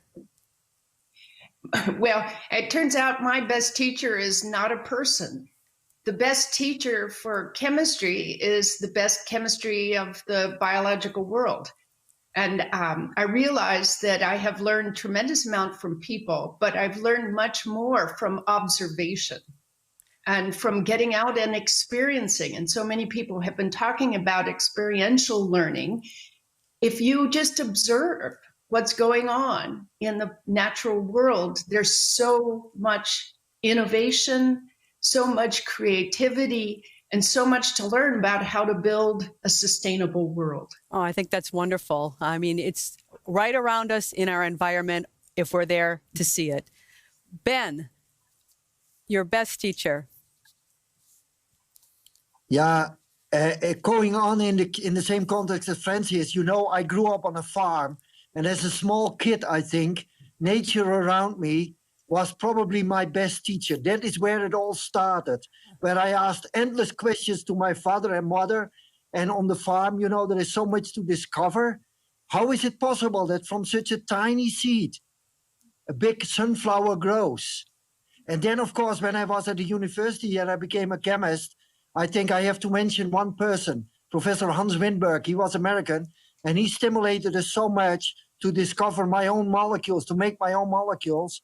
And that opened for me a completely new world, to be able to go beyond Mother Nature, to design molecules of my own that never existed before. That was absolutely a teaching experience, you know, to do experiments in the lab and to discover something completely unexpected. I think that was the best teacher of all. That's wonderful. I can imagine as a child, you were the child that always asked why, and was probably never satisfied with the answer, always looking for more. Konstantin. Yeah, probably it drove my parents crazy. Yeah. Konstantin, your best teacher. I think I was extremely lucky in my life. So I had fantastic teachers in my school, though it was absolutely normal school, nothing special, but they really picked me from the crowd. But if I really have to choose one, I think it would be my PhD supervisor and colleague and friend Andre Gain, with whom we shared the prize later. And it's really very difficult to teach science, because there are many physicists around, but there are much less scientists, because you cannot teach how to do science by the textbooks. You either have this hunger for knowledge inside you, or you don't. But hunger for knowledge is great, but you also need to know where to search for those new phenomena, and that's something what I learned from Andre. Okay, that's lovely. Dieter, any thoughts on your best teacher? Oh, it's me. Sorry. Yeah? Well, actually, my first best teacher is my family, in a way, because they have been very supportive, in a way that they left me to do what I wanted and to exercise all the freedom I could have. And since I was extremely curious, I can tell you I did a lot of experimental setup in my home and in my house and in the garden. And so this is really the first one. The second one is, I think I had a long series of teachers. I cannot really point to a specific one, but what they did is something really crucial to me. I think they just managed to convey to me that learning is fun. And always that is feeling, and I'm always trying to give that to the others. I mean, learning is so much fun, and you can do so much when you're learning. So these are, to me, my kind of most impactful events. Of course, there's a lot of books and people I can name, but that's exactly this kind of surrounding that makes me, I think, what I am. Okay, all right, that's lovely as well. And Donna, best teacher. Well, like it's already been said, I had a lot of really good teachers, so it's hard to pick.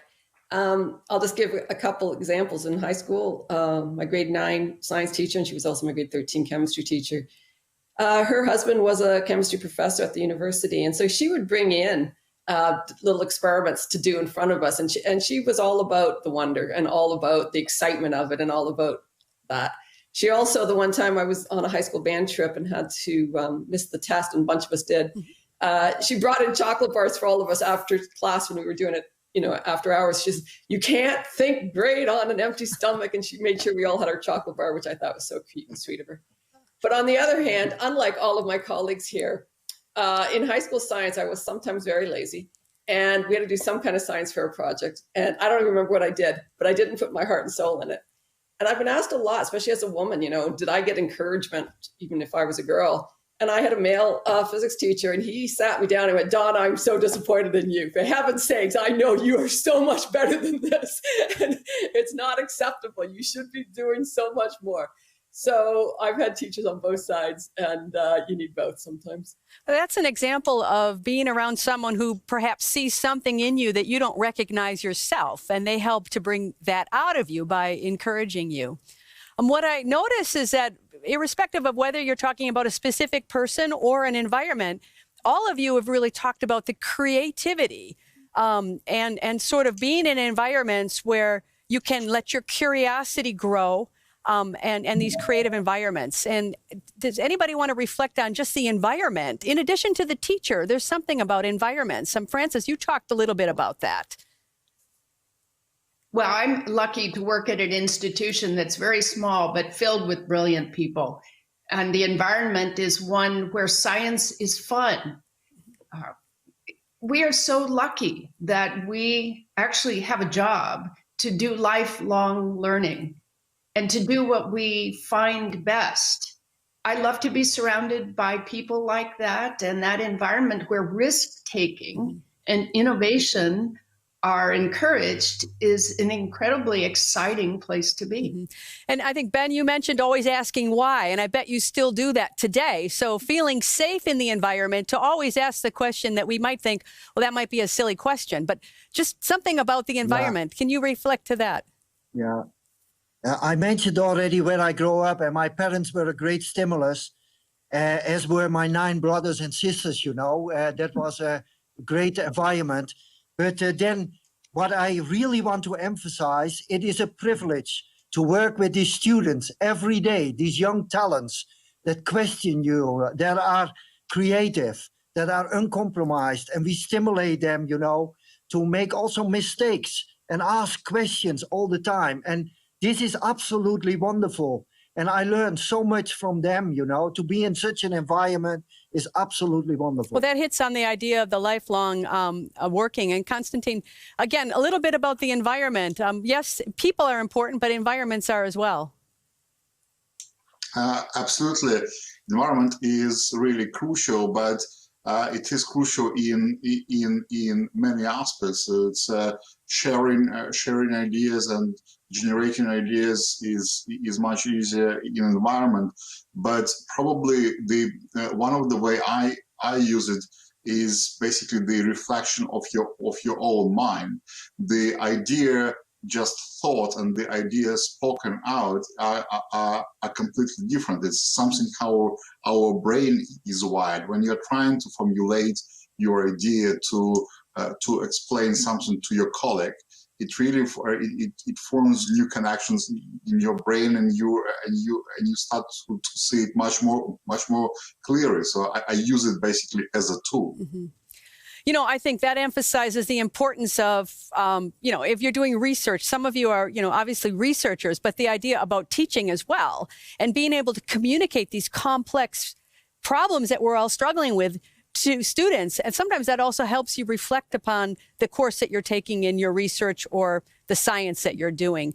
Dieter, I think you commented about family and the importance of family and siblings in motivating you as well. Well, yeah, I like to spend a bit of time on this environment, because I think this is one of the main challenges of education these days. I think I was very lucky because I was born in one of the richest countries of the world, which is Switzerland, that offer free educations to all its citizens. And even more, in my days, I was lucky to be a boy, because I still believe here there is a major problem that we need to fix in the society.